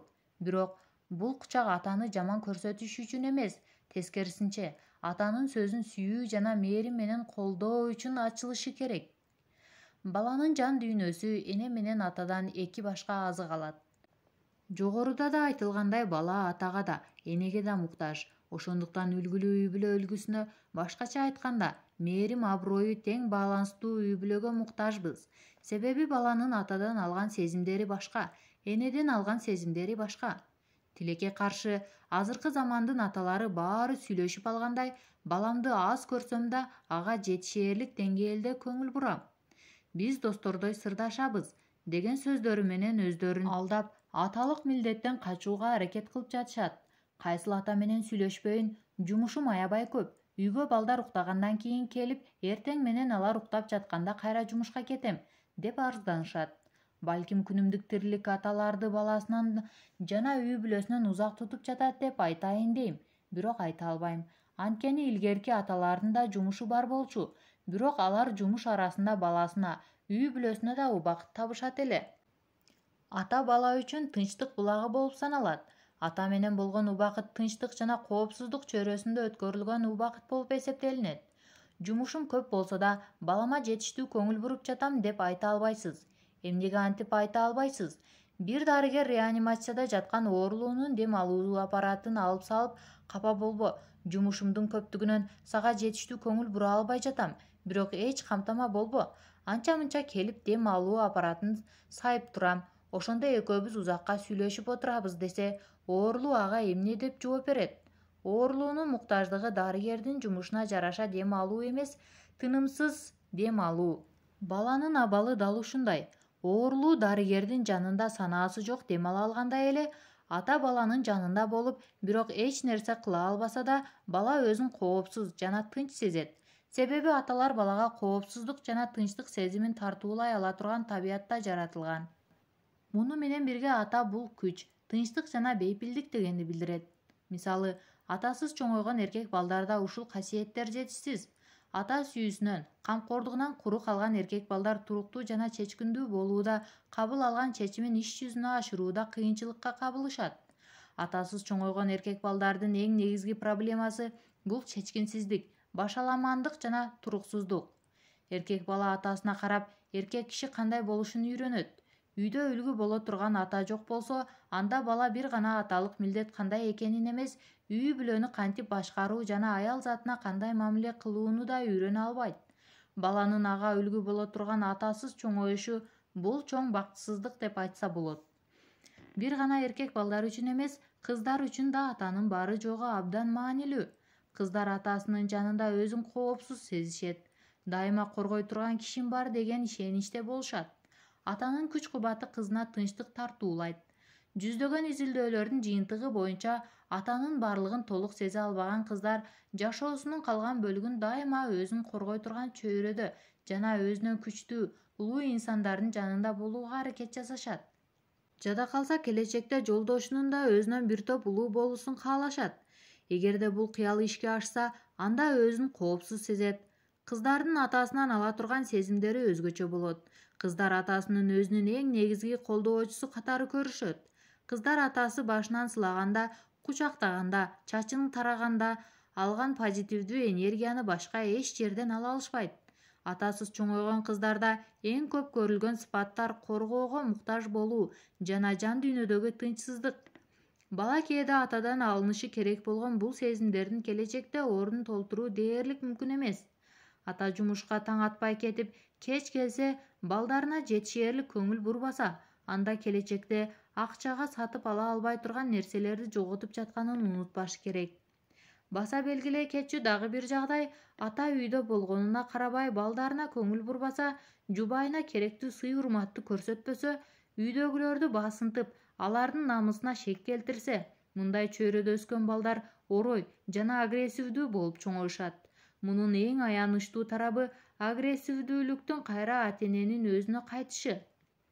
Идеалдуу ата болуунун сыры. Үй бүлөлүк чогулуштар. Эненин энелик милдетин аткаруусунда атанын ролунун маанилүүлүгүн түшүндүрүүгө аракет кылдык. Атада үй бүлөдөгү милдетин так аткарыш үчүн бир канча ыкмаларды колдонулушу керек. Мисалы, булардын башында үй бүлөлүк чогулуш турат. Эгерде ар жума сайын үй бүлөлүк чогулуш өткөрүлбөсө, анда ал үй бүлө болуунун эң негизги өзгөчөлүгүн алып жүрбөйт, деп түшүндүрсө болот. Конференция жана семинарларда үй бүлөлүк чогулуштардын маанилүүлүгү жөнүндө сөз кылганымда, кээ бир ата-энелер биз күндө чогулуш өткөрөбүз десе, кээ бири убактыбыз болсо жасайбыз деп айтышат. Бирок менин айтайын дегеним, бул туш келди учурда жана туш келди жерде болгон сүйлөшүүлөр же телевизордун алдындагы маектешүү эмес. Себеби үй бүлөлүк чогулуштун төмөндөгүдөй эрежелери бар. Биринчи, күнү жана сааты так болушу керек. Бош убактыбыз болсо чогулуш кылабыз деп каалаган убакта өткөрүлгөн маектешүүлөр үй бүлөлүк чогулушка кирбейт. Үй бүлөлүк чогулуштун сааты жана күнү белгиленип, бардык үй бүлө мүчөлөрү кабардар болушу керек. Мисалы, үй бүлө башчысы бейшемби күн сайын саат 8-9:30 ортосунда үй бүлөлүк чогулуш бар деп айтуусу керек. Чогулуштун күнү жана сааты өз алдынча өзгөрүлбөйт. Эгерде өзгөрүлө турган болсо, бардык үй бүлө мүчөлөрү кеңешип өзгөртүшү керек. Үй бүлөлүк чогулуш бул үй бүлө үчүн маанилүү. Чогулуш убактысында конок кабыл алынбайт, конокко барылбайт. Мерчемдер ушуга жараша болушу керек. Чогулушка эч нерсе тоскоол болбой тургандай чара көрүлүшү шарт. Экинчи, чогулушка олуттуу мамиле жасаш керек. Үй бүлөдө маанилүү чечимдер ушул чогулушта кабыл алынгандыктан, чогулушка олуттуу мамиле жасоо талап кылынат. Чогулушта үй бүлө мүчөлөрүнүн урматтабай, уяткарып, шылдыңдап сүйлөө чогулуш эмес, аларды кагып силкүү болуп саналат. Үй бүлөлүк чогулуш бул баарынын оюна сый көрсөтүү, бирөөнүн пикирин кулак төшөп угуу, талашпай, урушпай, өз пикирин таңуулабай өтөлө турган иш-чара. Муну иш жүзүнө ашыра турган адам бул ата. Ата болуу убактысына балкып турган кезим. Бир үй бүлөнүн 3 баласы бар. Алардын 15 жаштагы эркек баласы өтө агрессивдүү болгонуна байланыштуу кеңеш алуу үчүн мага кайрылышкан. Сүйлөшүп отуруп, алардын үй бүлөсүндө үй бүлөлүк чогулуш болбой турганын билдим. Үй бүлөнүн маанилүү көйгөйү деле жок экен. Баары жакшыдай көрүнөт. Бирок үй бүлөлүк чогулуш өткөрүлбөгөндүктөн үй бүлө мүчөлөрү бири-биринен алыстап, өздөрүнүн үйдөгү макамын биле албай калышкан. Бул эң башта өткөл курактагы балага өз таасирин тийгизүүдө. Анткени 15 жашка келген эркек бала үй бүлөсүнөн өзүнө ылайык макамды ала алган эмес. Буларга үй бүлөлүк чогулуштун маанисин түшүндүрдүк. Мындан кийин ар жума сайын өткөрөөрүн айтышты. Биринчи чогулуштан кийинки сезимдерин эне төмөндөгүчө баяндады. Бейшемби күнү саат 8:00 кечки тамактан кийин үй бүлөлүк чогулуш кылдык. Сиз айткандай баарыбыз кагаз калем алдык. Чогулушта кабыл алынган чечимдерди жаза баштаганыбызда жолдошум анчалык аша чаппагыла, кагаз калемди эмне кыласыңар? Биз эмне, расмий чогулуш өткөрүп жатат белек? Деп каршы чыкты. Бул сиздин кеңешиңиз экенин укканда айласыздан кабыл кылды. Чогулуштун башында жолдошумдун бир аз тынчсызданганын байкадым. Анын үйдөгү чексиз укуктары суракка алына турганынан жана баарынын сүйлөө укугуна ээ экенинен өзүн ыңгайсыз сезгендей көрүндү. Эң алгач 8 жаштагы кызым оюн айтты. Атаке, түндүн 1 окумуна чейин телевизор көрөсүз. Телевизордун үнүнөн мен уктай албай жатам, деди. Жолдошум туталанып кетти. Сендей кезде биз атабыз менен мынтип сүйлөшө алчу эмеспиз. Сенин тилиң узарып кетиптир. Үй бүлөлүк чогулуш мындай болбойт, деди. Жолдошумду тынчтандырууга аракет кылып жатканымда, улуу балам Ал туура айтат. Телевизордун үнүнөн мен да уктай албай жатам, деди эле атабыз ого бетер туталанып кыжыры келди. Бул жерге үй бүлөлүк чогулуш кылабыз деп топтолдук. Силердин кажы кужу сөзүңөрдү уганбы? Өзүңөр кыла бергиле чогулушуңарды. Мени аралаштырбагыла, деп туруп кетти. Баарыбыз капа болдук. Жолдошумдун артынан биз да турдук. Биринчи чогулушубуз ушундай болду. Бул окуяда үйдө каалагандай кылып көнүп калган ата балдарынын жеке инсан экенин, алардын да өз ою, жеке жашоосу бар экенин кабыл кыла албады. Дарегине айтылган нааразычылыкка чыдай албай качып кутулду. Бирок убакыттын өтүшү менен бул абал өзгөрүлдү. Кийинки жолугушуулар тууралуу мындай деп эскерет. Эң алгач балдарымдын мага каршы сүйлөгөнүн көтөрө албадым. Наристе кезинен баштап мага тик карабаган балдарым бир күнү эле мага каршы өз ойлорун айтышты. Муну кабыл алуу аябай оор болду. Биринчи чогулушубуз жаман өттү. Экинчи жана андан кийинки чогулуштарда бир аз өзүмдү кармоого аракет кылдым. Чындыгында балдар туура айтып жатышкан. Үйдө каалаган нерсемди каалаган убакытта кылчумун. Бирок андай кылууга башкаларга уруксат берчү эмесмин. Каалагандай кыймылдап, эч кимге эч кандай отчет бербей көнгөм. Бирок бул чогулуштар аркылуу туура эмес экенимди түшүндүм. Балким балдар мени көрүп ушундай да ата болобу дегендир. 4-жумада өзүмдү аябагандай эле тынч сездим. Ичимен мындан кийин бул чогулушту такай кылууга чечим чыгардым. Ошол күнү буга чейинки депатизм түшүнүгү менен кылган аталык милдетимдин сабатсыздык экенин түшүндүм. Ата болуу эмне экенин эми гана сезе баштадым. Балдарым менен алектенип, үй бүлөлүк көйгөйлөрдү ачууланбай чече баштадым. Баламдын көйгөйүн дагы ачык, так көрө баштадым. Буга чейин арабыз кыйла алыстап кеткен экен. Үй бүлөлүк чогулушту мурунтан эле өткөрсө кандай гана жакшы болмок эле. 3. Жетекчиси болушу керек. Үй бүлөлүк чогулуштун дагы бир өзгөчөлүгү бул чогулушту үй бүлө башчысынын жетектөөсү, атанын чогулушка катышпашы жана силер өзүңөр өткөрө бергиле, кабыл алынган чечимдерди мага айтып коесуңар деши чогулуштун талабына туура келбейт. Тескерисинче, үйдүн башчысы кол башчы сыяктуу баарын топтоп, алардын ой пикирлерин угушу керек. Үлгүлүү үй бүлөдө чогулуштун жетекчиси ата. Бул милдет ата бар мезгилде эч качан энеге жүктөлбөйт. 4. Чогулушка катышуунун жаш өлчөмү болушу керек. Бул жерде үй бүлөлүк чогулушка бардык үй бүлө мүчөлөрү катыша алабы деген суроо туулат. Жок, катыша албайт. Чогулушка 7 жаштан өткөндөн кийин гана катышууга болот. Бала 7 жашка толгондон кийин аны алгачкы жолу үй бүлөлүк чогулушка чакыруу кажет. Мындан кийин бала жаңы доорго кадам таштайт, үйдө өз макамына ээ болот. Бул баланын эмоционалдык жактан өнүгүшүнө да таасирин тийгизет. Баса белгилей кетчү жагдай. Бала 7 жаштан баштап чогулуштарга катышканы менен чечим чыгаруу жана добуш берүү укугуна 12 жаштан кийин ээ болот. 7 жашынан баштап чогулушка катышып, өз пикирин билдире алат. 7 жаш бул баланы чогулуштарга көндүрүү мезгили болуп саналат. 5. Чечимдер добуш берүү жолу менен кабыл алынат. Чогулушта кээде бир чечимге келе албай калышы мүмкүн. Бул учурда добуш берүү жолу менен чечим кабыл алынат. Кээде добуштар бирдей болуп калса, анда үй бүлө башчысы болгон атанын добушу 2 добуш катары эсептелинет. Мисалы, чогулушта жайкы каникулда алгач кайсыл жакка барабыз деген маселе өткөрүлсүн. Эне өзүнүн ата-энесиникине, ата болсо өзүнүн туугандарыныкына баралы дейт. Балдардын да пикирин суралып, добуш берүү аркылуу бир чечим кабыл алынат. Эгерде добуш берүүдө эненин ата-энесиникине барыла турган болсо, анда ата буга баш ийиши керек. Мындай чөйрөдө чоңойгон бала башкалардын оюн сыйлоону, угууну, элдер менен баарлашууну жана чогулушта кандай чечим кабыл алынбасын ага урмат көрсөтүүнү үйрөнөт. 6. Үй бүлөлүк маселелер чогулушта чечилет. Чогулуш үзгүлтүксүз болгон үй бүлөлөрдө көйгөйлөр аз болот. Анткени кандай гана маселе жаралбасын, ал чогулушта талкууланып, чечүү жолдору изилденет. Туш келди кабыл алынган чечимдер жана талаштардын канчалык пайдасыз экени чогулуштун жыйынтыгында так байкалат. Мындан сырткары үзгүлтүксүз чогулуш өткөрүлгөн үй бүлөлөр үй бүлөлүк көйгөйлөрдүн негизги себеби болгон байланыштын аздыгы жана туура эмес түшүнүү сыяктуу маселелер жокко эсе. Себеби алар бардык маселелерди чогулуш үстүндө узун жана ачык сүйлөшүп, аларды чечкенге аракет кылышат. 7. Балдар чогулушта макамга ээ болушат. Ата-энелер балдарына дагы эле жаш бала деп мамиле кылгандыктан аларды анчалык капарга алышпайт.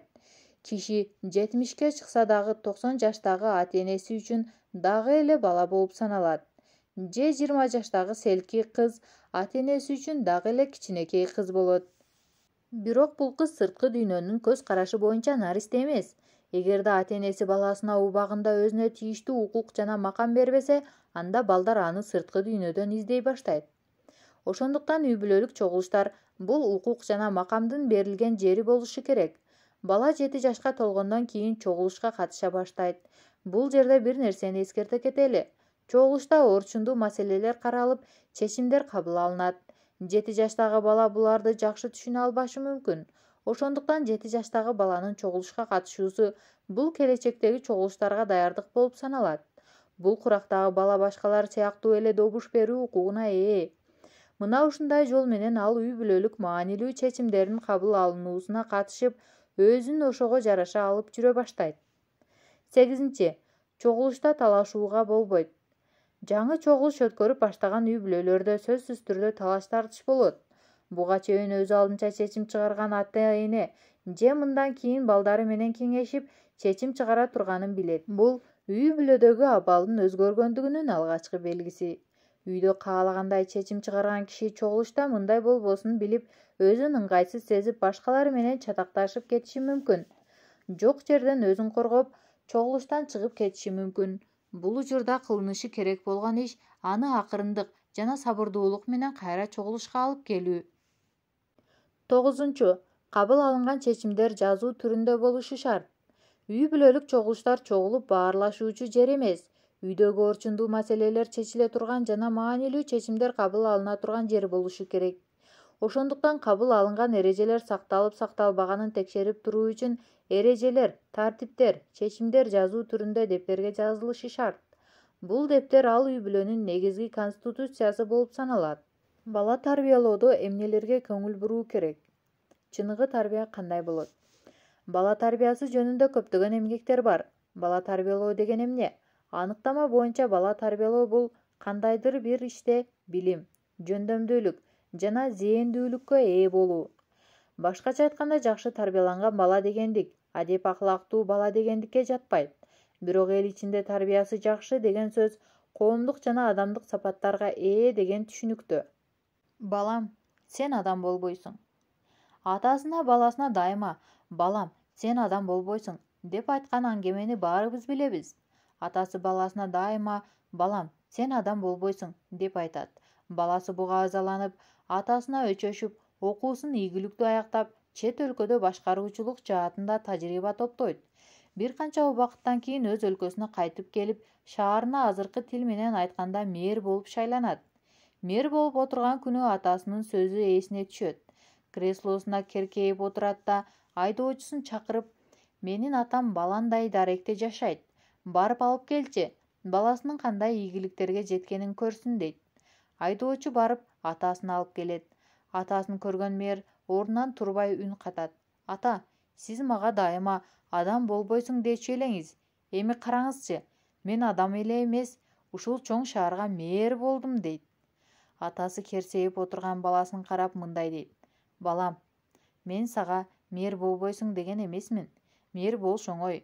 Керектүү билимди алсаң болду. Мен сага адам болбойсуң дегем.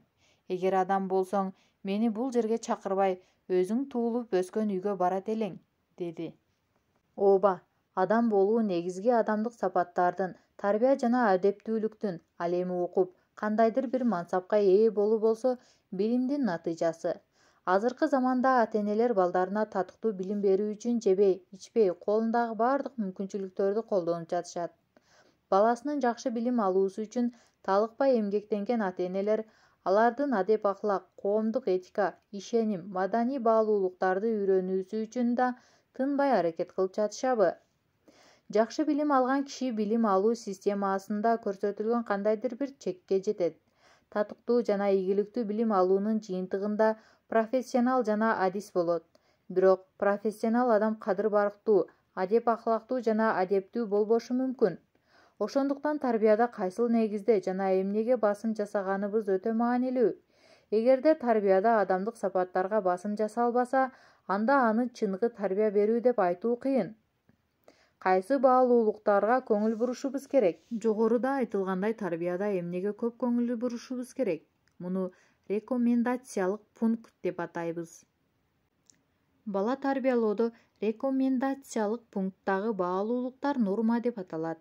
Норма бул коом тарабынан кабыл алынган баалуулуктарга, салт-санаага, үрп-адатка, маданиятка жана ишенимге берилген ысым. Эгерде бала тарбиялоодо булар негиз алынса, анда бул чыныгы тарбия болуп эсептелинет. Коом тарабынан кабыл алынган баалуулуктар маданият жана үрп-адат, ишеним, адеп-ахлак. Нормалдуу көрүнүшпү же анормалдуу көрүнүшпү? Бала тарбиялоодо ар бир үй-бүлө туура жана туура эмес нормаларды колдонот. Мисалы, 16 жаштагы эркек баласынын кулагыма сөөккө тагынам деген каалоосуна берген жообу ал үй-бүлөнүн кандай нормаларды колдоно турганын көрсөтөт. Европалашып кеткен үй-бүлө буга макул, кааласаң тага бер, биринчи сөөкөңдү мен белек кылайын дейт. Ал эми салт-санааны, ишенимди бекем карманган үй-бүлө буга караманча каршы чыгат. Эмесе, бул эки үй-бүлөнүн берген реакциясына жараша анализ жүргүзөлү. Биринчи үй-бүлө баласынын каалоосун кабыл алганынын себеби бул алардын үй-бүлөлүк нормаларына, эрежелерине туура келет. Ошол эле бала крест тагынууну каалайм десе, ата-энеси каршы чыгышы мүмкүн. Анткени баланын бул каалоосу алардын үй-бүлөсүнө туура келбейт. Эгерде мусулман үй-бүлө болсо, крест тагынуу аларга туура келбегени үчүн буга каршы чыгышы мүмкүн. Демек, баланын жүрүм-турумун нормалдуу же нормалдуу эмес деп бөлүү жашаган жеринен, географиялык абалынан жана диний ишениминен көз каранды. Көйгөй мына ушундан кийин башталат.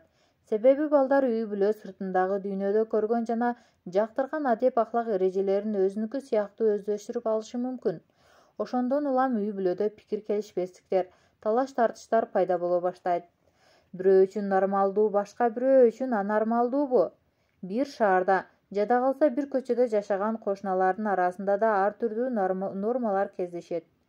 Анда бул нормалар, эрежелер кимге жараша жана кантип аныкталышы керек, кантип кабыл алуу керек? Көптөгөн үй-бүлөлөр нормаларды диний ишенимдин негизинде белгилейт. Ишенимине туура келбеген көрүнүштөрдү анормалдуу деп эсептейт.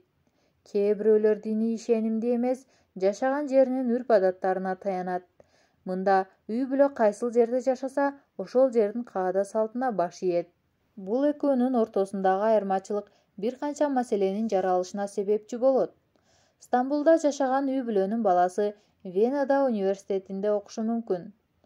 Бала окуган жеринин эрежелерин кабыл алган, жашаган жеринин каада-салтына жараша бала тарбиялаган үй-бүлөнүн көйгөйү баласы башка жакка окууга кеткенден кийин башталат. Ата-эне баласына жалпы коомдук тартипти үйрөтүүнүн ордуна жашаган чөйрөсүнүн тартиптерин үйрөтсө, анда бала сөзсүз түрдө барган жеринин эрежелерин жактырып кабыл ала баштайт. Мына ошондуктан ата-энелер балдарына дүйнөнүн төрт тарабында да өзгөрүлбөгөн нормаларды үйрөтүшү керек. Бала Америкада билим алса да, баланын эрежелери өзгөрбөшү керек. Мына ошондо кайрадан үй-бүлөнүн жанына келгенде эч кандай пикир келишпестик, чатак чыкпайт. Эрзурумдук Айнур Стамбулга окууга келсе. Ахмет мырза Эрзурумда көп жыл жашады. 11-ди бүтүргөн кызы Стамбулга университетке өткөндөн кийин кызын жалгыз кетирбөө үчүн жана экономикалык себептерден улам Стамбулга көчүп келди. Башында баары жакшы болчу, бирок бара-бара Айнур курбулары менен сабак аткарып жүрүп, үйгө кеч келе баштады. Муну Ахмет мырза жактырбай кызына айтат. Кызы болсо үйгө атайын кеч келбегенин, тапшырмаларды чогуу аткарыш керек экенин, ошондуктан кеч келип жатканын айтат. Ахмет мырза буга ыраазы болбосо да үн катпайт. Күндөрдүн биринде Айнур курбусунун туулган күнүнө Бурсага бара турганын билдирет. Буга атасы да, апасы да каршы чыгат. Уруксат беришпейт. Айнур буга азаланып, курбуларына үй-бүлөсү жөнүндө жаман сөздөрдү айта баштайт. Үйдөн аябай тажадым, ата-энем мени кыйнай берет, деп айтат. Айнур жашоосунда биринчи жолу жанынан артык көргөн ата-энеси жөнүндө жаман сөз айтты. Бир канча убакыттан кийин үй-бүлөсүнөн алыстап, университеттеги курбулары менен жакын боло баштайт. Группалаштары дем алыш күндөрү түн бир окумга чейин көңүл ачып отурушат. Айнур ата-энеси уруксат бербешин билгендиктен аларга бул жөнүндө такыр ооз ачпайт. Күндөрдүн биринде Айнур бөлмөсүнө кирип алып, курбусу менен телефондо сүйлөшүп жатканын апасы угуп калат. Айнур ата-энесинин ага жакшы мамиле кылбаганын, ага кысым көрсөтөөрүн жана мындай жашоодон тажаганын айтат. Муну уккан апасы чыдабай кызынын бөлмөсүнө кирет. Айнур апасы кирсе да телефондо сүйлөшүүнү уланта берет. Апасы кызына карап: "Өз ата-энеңди башкаларга жамандагандан уялбайсыңбы? Сендей кызым болгону үчүн намыстанам. Атаң сен үчүн өз жашоосун курмандыкка чалды. Сени университетте окусун деп үйүбүздү таштап Стамбулга көчүп келдик. А сенин кылганың болсо", деп кыйкырат. Айнур ордунан козголбой туруп: "Апа, мен туура эмес иш кылган жокмун. Сиз өзүңүздү караңызчы", дейт. Апасы ого бетер ачууланат. "Уятсыз десе, уялбай туура эмес иш кылган жокмун дейт. Сен өзүңдү жакшылап карачы, ошондо ким туура эмес экенин көрөсүң. Бер мага телефонду", деп кызынын колунан телефонду тартып алат да телефондун нары жагында бейтааныш кишиге мынтип айтат: "Кандай уят сыйты жок немесиң? Кызымды эмне кылдың? Атасынын алдында сөз сүйлөгөндөн уялчу эле. Эми атасына кайша айтып жатат. Эжеке, бир аз тынчтаныңыз. Биз жаман иш кылган жокпуз. Ушул кылыыңа туурабы анда? Эжеке, бул жерде сизге Эрзурум эмес, Стамбул. Адеп деген бардык жерде бирдей. Адепсиз болсо бардык жерде адепсиз болуп саналат. Эрзурумдун өзүнчө бирдей адеби, Стамбулдун өзүнчө адеби болбойт". Айнур менен анын үй-бүлөсүнүн ортосундагы окуядан Стамбулда жашаган жаш кыз менен анын ата-энесинин ортосундагы нормалардын кагылышуусун көрөбүз. Жаш кыздын ою боюнча бул жер Стамбул. Стамбулда болуп жаткан бардык нерсе нормалдуу көрүнүш. Нормалдуу болбой жаткан нерселер анын ата-энеси. Ата-энесинин көз карашы боюнча кызынын кылгандары анормалдуу көрүнүш. Тартип, эреже кагылышуулары ушинтип пайда болот. Кимге нормалдуу, кимге анормалдуу деген суроо башаламандыкка жол ачат. Бирок бул жерде эненин акыркы айткан сөзүнүн мааниси өтө терең. Нормалдуу нерселер дин, адеп-аклак, коомдук баалуулуктардын ичинде болот. Адеп-аклак түшүнүгү бир динди карманган кишилердин баарында дээрлик бирдей болот. Эрзурумдагы туура эмес бир көрүнүш Стамбулда туура көрүнүш болуп эсептелбейт. Болгону майда чүйдө айырмачылык байкалышы мүмкүн. Эмне себептен балдар үй-бүлөлүк тартипке каршы чыгат? Ар бир ата-эне баласына коомдук эрежелерди үйрөтүүгө аракет кылат. Бирок балдар кайсыл жерден ката кетирип, үй-бүлөсүнөн нормага туура келбеген нерселерди талап кылып жатат.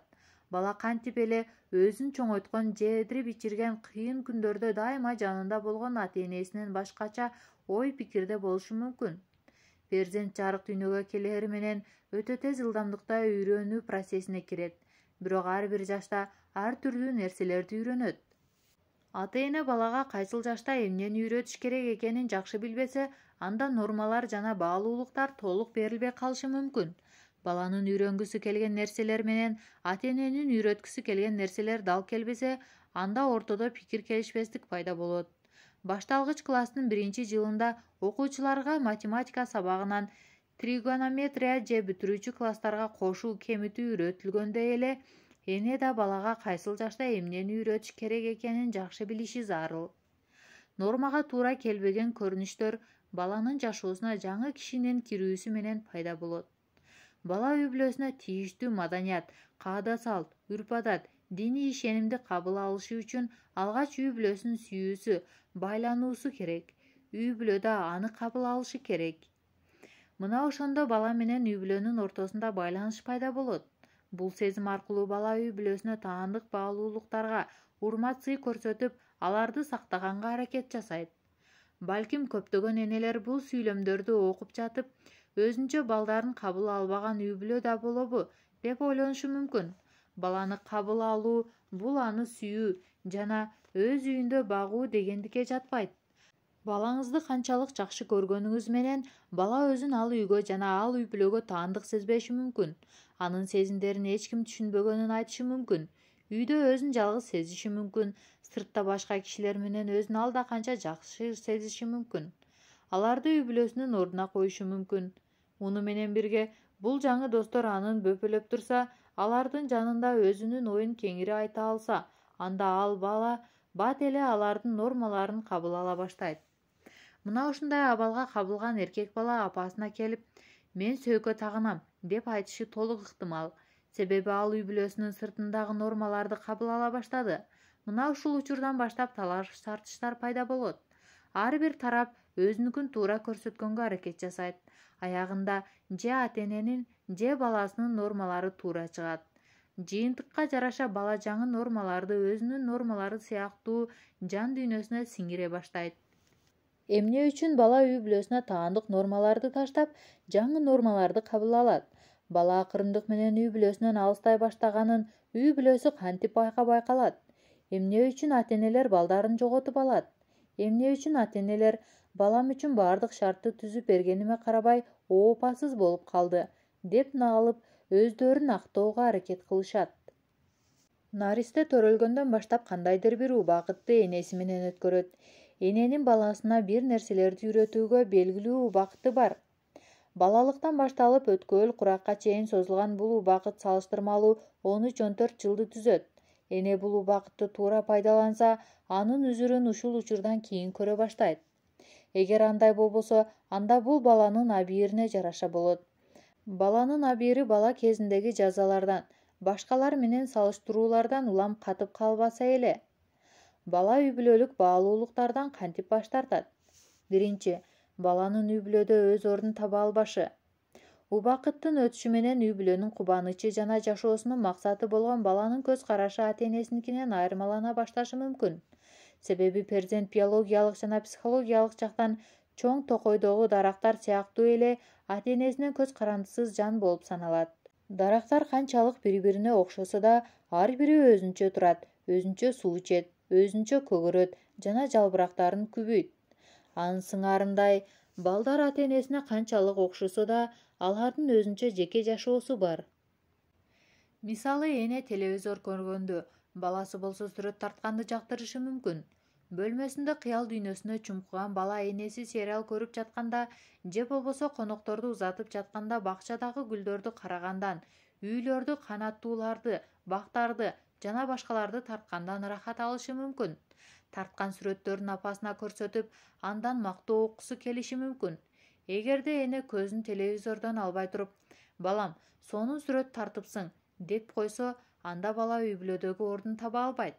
Же болбосо футбол ойногонду такыр жактырбаган бала атасы үчүн футбол командасына жазылышы мүмкүн.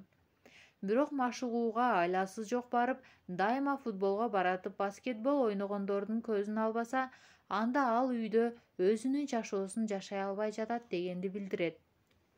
Ата-энеси баласынын көңүл табитин эсепке албаса, өздөрү билгендей иш кылышса, баласына тандоо укугун бербесе, убакыттын өтүшү менен бала өзүнө «мен бул үйдө эмнемин, киммин?»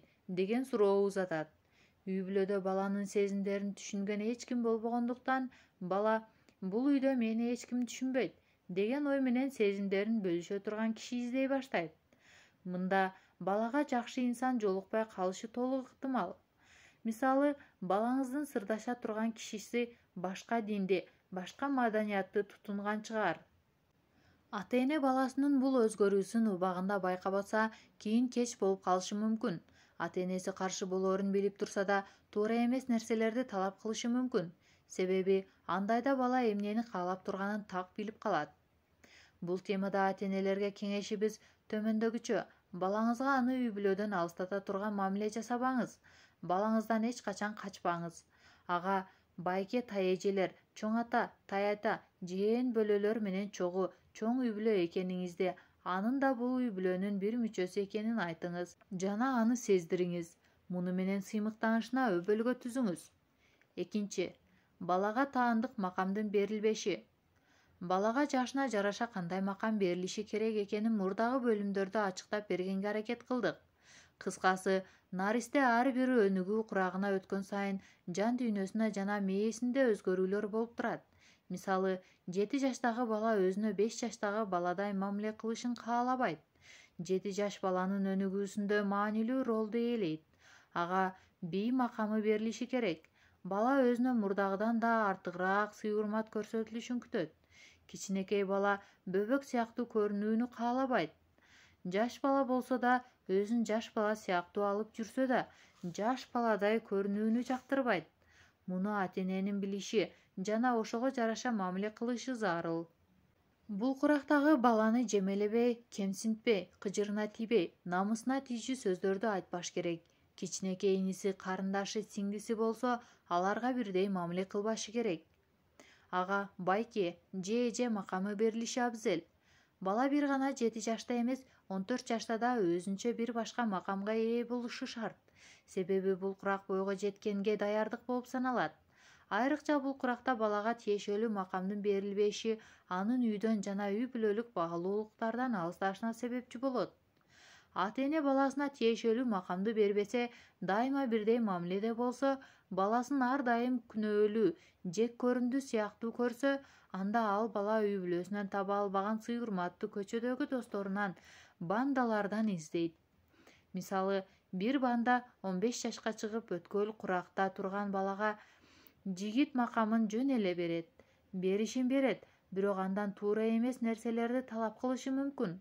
Булардын сунушу боюнча жигиттен талап кылынуучу нерселер тамеки тартуу, калп эле өзүн кыйын көрсөтүү жана менменсинүү жана башка ушул сыяктуулар. 3. Баланын ата-энесине болгон ишенимин жоголушу. Наристе бул жарык дүйнөгө келгенден баштап эң ишеничтүү киши катары ата-энесин көрөт. Себеби алар эч качан ага кыянаттык кылбайт. Ачка болгондо тамак, суусаса суу сунат. Бирок убакыттын өтүшү менен бала ата-энесинин калп айтканын, ушак айтканын укса, анда аларга болгон ишеними жоголот. Себеби баланын жан дүйнөсү таза жана аруу. Баланын жүрөгүндө жалганчы, өзүн гана ойлогон жана эки жүздүү кишилерге орун жок. Бул анын ата-энеси болсо дагы. Эне өзү үйрөткөн нерселердин ордуна өзү түшүп калса. Телефонго коңгуроо келет. Зейнеп чуркап барып жооп берет. Энесинин курбусу Асыл эже чалып, аны чакырып коюусун суранат. Бирок апасы бош эмес болчу. Ошондуктан кызына колу менен жаңсап, мени жок деп кой дейт. Зейнеп Асыл айымга апам үйдө жок деп жалган айтканга мажбур болот. Мына ушул учурда эне байкоостон кызынын көзүнө ишенимин жоготот. Анткени апасы каратып туруп жалган сүйлөдү жана бул жалганга кызын да аралаштырды. Бирок эне буга чейин кызына жалган сүйлөбөш керек экенин, калп айтуу бул адепсиздик экенин жана жалган сүйлөгөн кишилер ишеничтен чыгаарын айтып келген. Бул окуядан кийин Зейнепке апамдын буга чейин айткан сөздөрү туура эмеспи деген ой келет. Же болбосо эне үйрөткөн нерселеринин ортосунда өзү түшүп калдыбы? 4. Баланын ата-энесине болгон ишениминин жоголушуна себеп болгон учурлар. Ата-эне менен эне кандайдыр бир себептен улам баласынын көзүнчө урушуп кетет. Талаш тартыш абдан күчөп кеткенде эне атага, ата-энеге карата аябай оор, жаман сөздөрдү айтат. Мына ушул учурда баланын жашоосунда эң кыйын жана маанилүү орунду ээлеген ата-эне өздөрүнүн аброюн жоготот. Балага ишенген атам ушулбу? Апама кандай мамиле жасап жатат? Деген ой келип, ичинен атасына болгон сезимин, сүйүүсүн таразалай баштайт. Мында албетте ата менен кошо анын үйрөткөн адеп аклагы да таразаланат. Ата-эненин балдарына берген тарбиясы, үйрөткөн нерсеси ата-эненин кадырына барабар.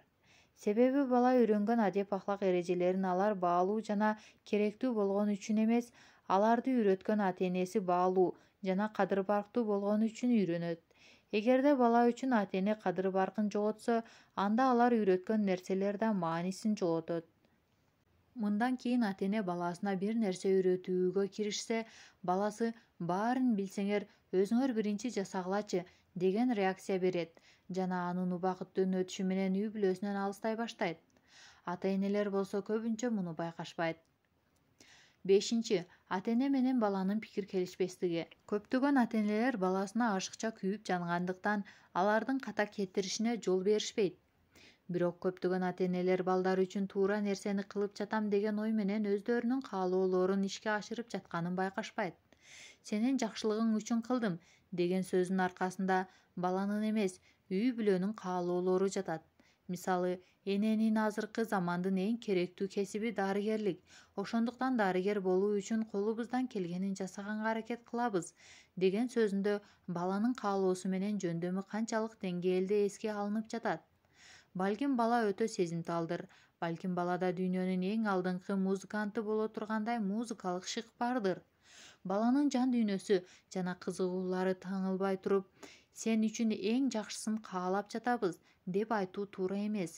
Төмөнкү бөлүмдөрдө бала менен үй бүлөнүн ортосундагы конфликттин баланын үйдөн алыстоосуна тийгизген таасири жөнүндө сөз кылабыз. Анткени ата-эне алдыда кандай конфликттердин болоорун билбегендиктен, биз аябай жакшы ата-эне болчубуз деп ойлоп калышы мүмкүн. А. Чындыкка дал келбеген үмүттөр. Ата-эне баласын жакшы тааныбайт, жөндөмү шыгы жөнүндө такыр маалыматы жок. Балким бала кандан коркот. Бирок ата-эне кызынын же уулунун дарыгер болушун аябай каалайт. Дайыма класстын алдыңкысы болушу керектигин эскертип турат. Же баласынын компьютер оюндарына кызыкканын көрүп, аны компьютер инженери кылууну самайт. Бирок бала табигый илимдерге эмес, гуманитардык илимдерге кызыгат. Атасы архитектор болсо, кызы да архитектор болууга мажбур. Бирок кыздын сүрөт тартканга эч жөндөмү жок. Ата-энеси дарыгер, инженер, архитектор болушун каалаган балдар ата-энесинин үмүтү менен өзүнүн жөндөмүнүн ортосунда калат. Конфликт жаралбашы үчүн алар каалагандай көрүнөйүн, бирок эч качан андай боло албайм деген ой менен эки жүздүү кишиге айланат. Бирок баланын эгер абийири бар болсо, эч качан муну кабыл кыла албайт жана тынчсызданат. Ата-эне дарыгер болушу үчүн колунан келген аракетин жасаган баласы бир күнү таптакыр жумушсуз калышы мүмкүн. Же ата-энесинин каалоосун аткарып дарыгер болсо дагы жашоосунун калган бөлүгүн бушайман болуу менен өткөрүшү толук ыктымал. Бала ата-энесинин талаптарын аткара албай турганына көзү жеткенде өзүнүн кызыккан тармагына баш кагат. Ал жакта ага колдоо көрсөткөндөр менен башка кишиге айланат. Бул бала менен ата-эненин ортосунда боло турган конфликттин жарчысы деп айтууга болот. Б. Кыял жана максаттар үчүн баланы колдонуу. Жогорудагы мисалдан байкагандай, көпчүлүк учурда балдар ата-эненин кыялдарынын, максаттарынын курмандыгына айланат. Эне өзү бир кезде дарыгер болууну каалаган, бирок боло албады. Ата медициналык окуу жайда окуса да диплом ала албады. Натыйжада алар өздөрүнүн жете албай калган кыялдарына баласынын жетишин каалайт. Эмнеге бул учурда ата-эне баласын ойлобойт? Ата-энелер баласына койгон талаптарын бир сыйра карап чыгышы керек. Өздөрүнө балама койгон талаптарым өзүмдүн кыялдарым эмеспи деген суроо узатышы керек. Бала ата-энесинин жарым-жартылай калган кыялын ишке ашыргандан көрө өзүнүн кыялдарын ишке ашырганда дагы бактылуураак болот. Ар бир бала жеке инсан экенин ата-энелер унутпашы керек. Өзүнүн кыялдары, өзүнүн жашоосу бар. Ошондуктан ата-энеси менен окшош пикирде болбошу мүмкүн. Ата-эненин кыялдары бала үчүн азап болушу мүмкүн. Мына ошондуктан эч бир ата-эне баласынын өзүнүн кыялдарынын курмандыгына айлантпашы керек. В. Баланын макулдугусуз кабыл алынган чечимдер. Жогорудагы өрнөктөгүдөй эле эне баласынын дарыгер болушун каалайт. Баласы кээде медициналык макалаларды окуйт, медициналык окуу жайларды изилдейт. Муну көргөн ата-энеси баласын медициналык окуу жайга окутууну чечет. Бул бир жагынан туура, бирок жетишсиз. Себеби бала медицинага кызыкса да, бул чечимдин кабыл алынышында анын пикиринин, макулдугунун алынышын каалайт. Болбосо бала өзүн ата-энесинин чечимин аткара турган робот сыяктуу сезет. Бул каршылык көрсөтүү аракети адам баласына тиешелүү сыфат болуп саналат. Г. Баланын кызыкчылыктарына ата-эненин маани бербеши. Жогорудагы өрнөктү уланталы. Бала дарыгер эмес, айдоочу болууну каалайт дейли. Эгерде ата-эне баласынын бул кызыгуусуна эч маани бербесе, келечекте бул кызыгуу каршы тура алгыс даражада күчөп, ата-эненин маңдайына чыгат. Бул көбүнчө акыл менен эмес, сезим менен берилгендик болуп саналат. Ата-эне эч качан баласынын кызыгуусуна кайдыгер карабашы керек. Мисалдагы айдоочу болууну каалаган баланы ата-энеси айдоочулар менен тааныштырышы, автоунаа көп болгон жерге алып барышы керек. Балким бала мунун убактылуу кыял экенин түшүнөт. Бул убакта ата-энеси анын жанында экенин, аны колдоорун сезиши шарт. Эгер бала анын кызыгуусуна ата-энесинин кайдыгер караганын сезсе, анда бала менен ата-эненин ортосундагы байланыш алсырайт. 6. Ата-эненин ата-энелик макамын жоготуп алышы. Көптөгөн ата-эне баласы менен болгон байланышта өзүнүн ата-энелик макамын жоготуп алат. Бирок муну өздөрү байкабайт. Баланын дүйнөсүндө өзгөчө орун ээлеген ата-эне бир күнү бул кадыр-баркын жоготуп алышы мүмкүн. Буга чейин да айтканыбыздай эле, жалган сүйлөгөн, баланын көзүнчө жолдошуна же жубайына катуу сүйлөгөн, кошунасынын көзүнчө күлүп сүйлөгөн, ал кеткенден кийин аны жамандаган ата-эне баласынын көзүндө өз кадырын жоготот. Эч бир бала ата-энесинин жаман жактарын көрүп бактылуу болбойт. Ата-энесинин терс сапаттарын кабыл ала албайт.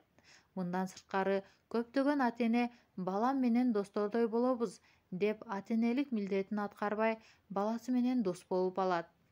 Бирок бала доско эмес, чечкиндүү, акылдуу атага жана мээримдүү, боорукер энеге муктаж. Мына ошондуктан ата-энелер балдарынын алдында өз кадыр-баркын жоготуп албаш үчүн кылдаттык менен мамиле жасашы керек. Анткени бул бир гана макам жоготкондук эмес, муну менен бирге үй бүлөлүк адеп-акылактын жана баалуулуктун жоголушу дегендик. 7. Баланын жашына туура келбеген окуяларга эрте жашта күбө болушу. Баланын үй бүлөдөн алыстоосунун жана бала менен ата-эненин ортосундагы келишпештиктердин эң негизги себептеринин бири бул баланын жашына туура келбеген окуяларга эрте күбө болушу. Бул ата-эненин ажырашуусу же өлүм болушу мүмкүн. Ушул убакта ата-эне баласынын жашына болбосо ага көңүл бурулбаса, баланын өнүгүшүндө бузулушу башталат. Үй бүлө мүчөлөрүнүн бирөөсүн жоготкон бала кызуу, кандуу, ачуулуу болот. Өлүмдү кабыл ала албагандыктан үйдү астын-үстүн кылышы мүмкүн. Ата-эне бул учурда өзүн колго алышы керек. Болбосо алар да өздөрүн тынчсыздандыруу үчүн туура эмес жолго барышы мүмкүн. Бул бала үчүн да, үй бүлө үчүн да чоң жоготууга барабар. Бала күчтүү же күчү жетпеген нерселер үчүн үй бүлөсүнөн тийиштүү колдоо көрбөсө, бала менен ата-эненин ортосу акырындык менен алыстап кетет. 8. Үй бүлө менен баланын ортосундагы конфликттин өз убагында чечилиши. Балдардын өзүн туура эмес алып жүрүшү көбүнчө өткөл куракка туура келет. Бала өткөл курактагы эмоционалдык, руханий жана физиологиялык өзгөрүүлөр учурунда үй бүлөсүнөн тийиштүү колдоо көрбөсө, анда баланын нормадан сырткары нерселерди жасашы дагы да тездейт. Өткөл курактагы көйгөйлөрдүн өз убагында чечилбеши да баланын үй бүлөсүнөн алысташына түрткү берет. 9. Үй бүлөдөгү байланыштын жоктугу. Бул бөлүмдүн башынан бери баланын туура эмес нерселерди жасашына эмнелер таасир берерин анализдөөгө аракет кылдык. Буга чейин айтылгандардын арасында эң маанилүүсү бул бала менен үй бүлөнүн ортосундагы байланыш. Байланыш деген сөз менен сөз аркылуу байланышты айткан жокпуз. Айтайын дегенибиз кыймыл-аракет жана жүрүм-турум аркылуу болгон байланыш. Себеби тарбиялоо ишине сөз менен түзүлгөн байланыш эмес, кыймыл-аракет жана жүрүм-турум аркылуу түзүлгөн байланыш дагы көбүрөөк таасирин тийгизет. Ата-эне менен баланын ортосундагы байланыш сөз аркылуу жана жүрүм-турум аркылуу болгон байланышта жетиштүү болбосо, анда баланын эмоционалдык жактан толук өнүгүүсү мүмкүн эмес. Байланыштын жоктугунан улам үйдө жалгыздыкка дуушар болгон бала бир күнү ата-энесинин алдында туура эмес кылык жоруктары менен чыгышы мүмкүн. Мына ошондуктан үй бүлөдө маани берилиши керек болгон эң негизги нерсе бул үй бүлө мүчөлөрүнүн ортосундагы байланыш. Үй бүлө мүчөлөрү бул байланышка жана байланыштагы кичипейилдикке, сылыктыкка өзгөчө маани бериши керек.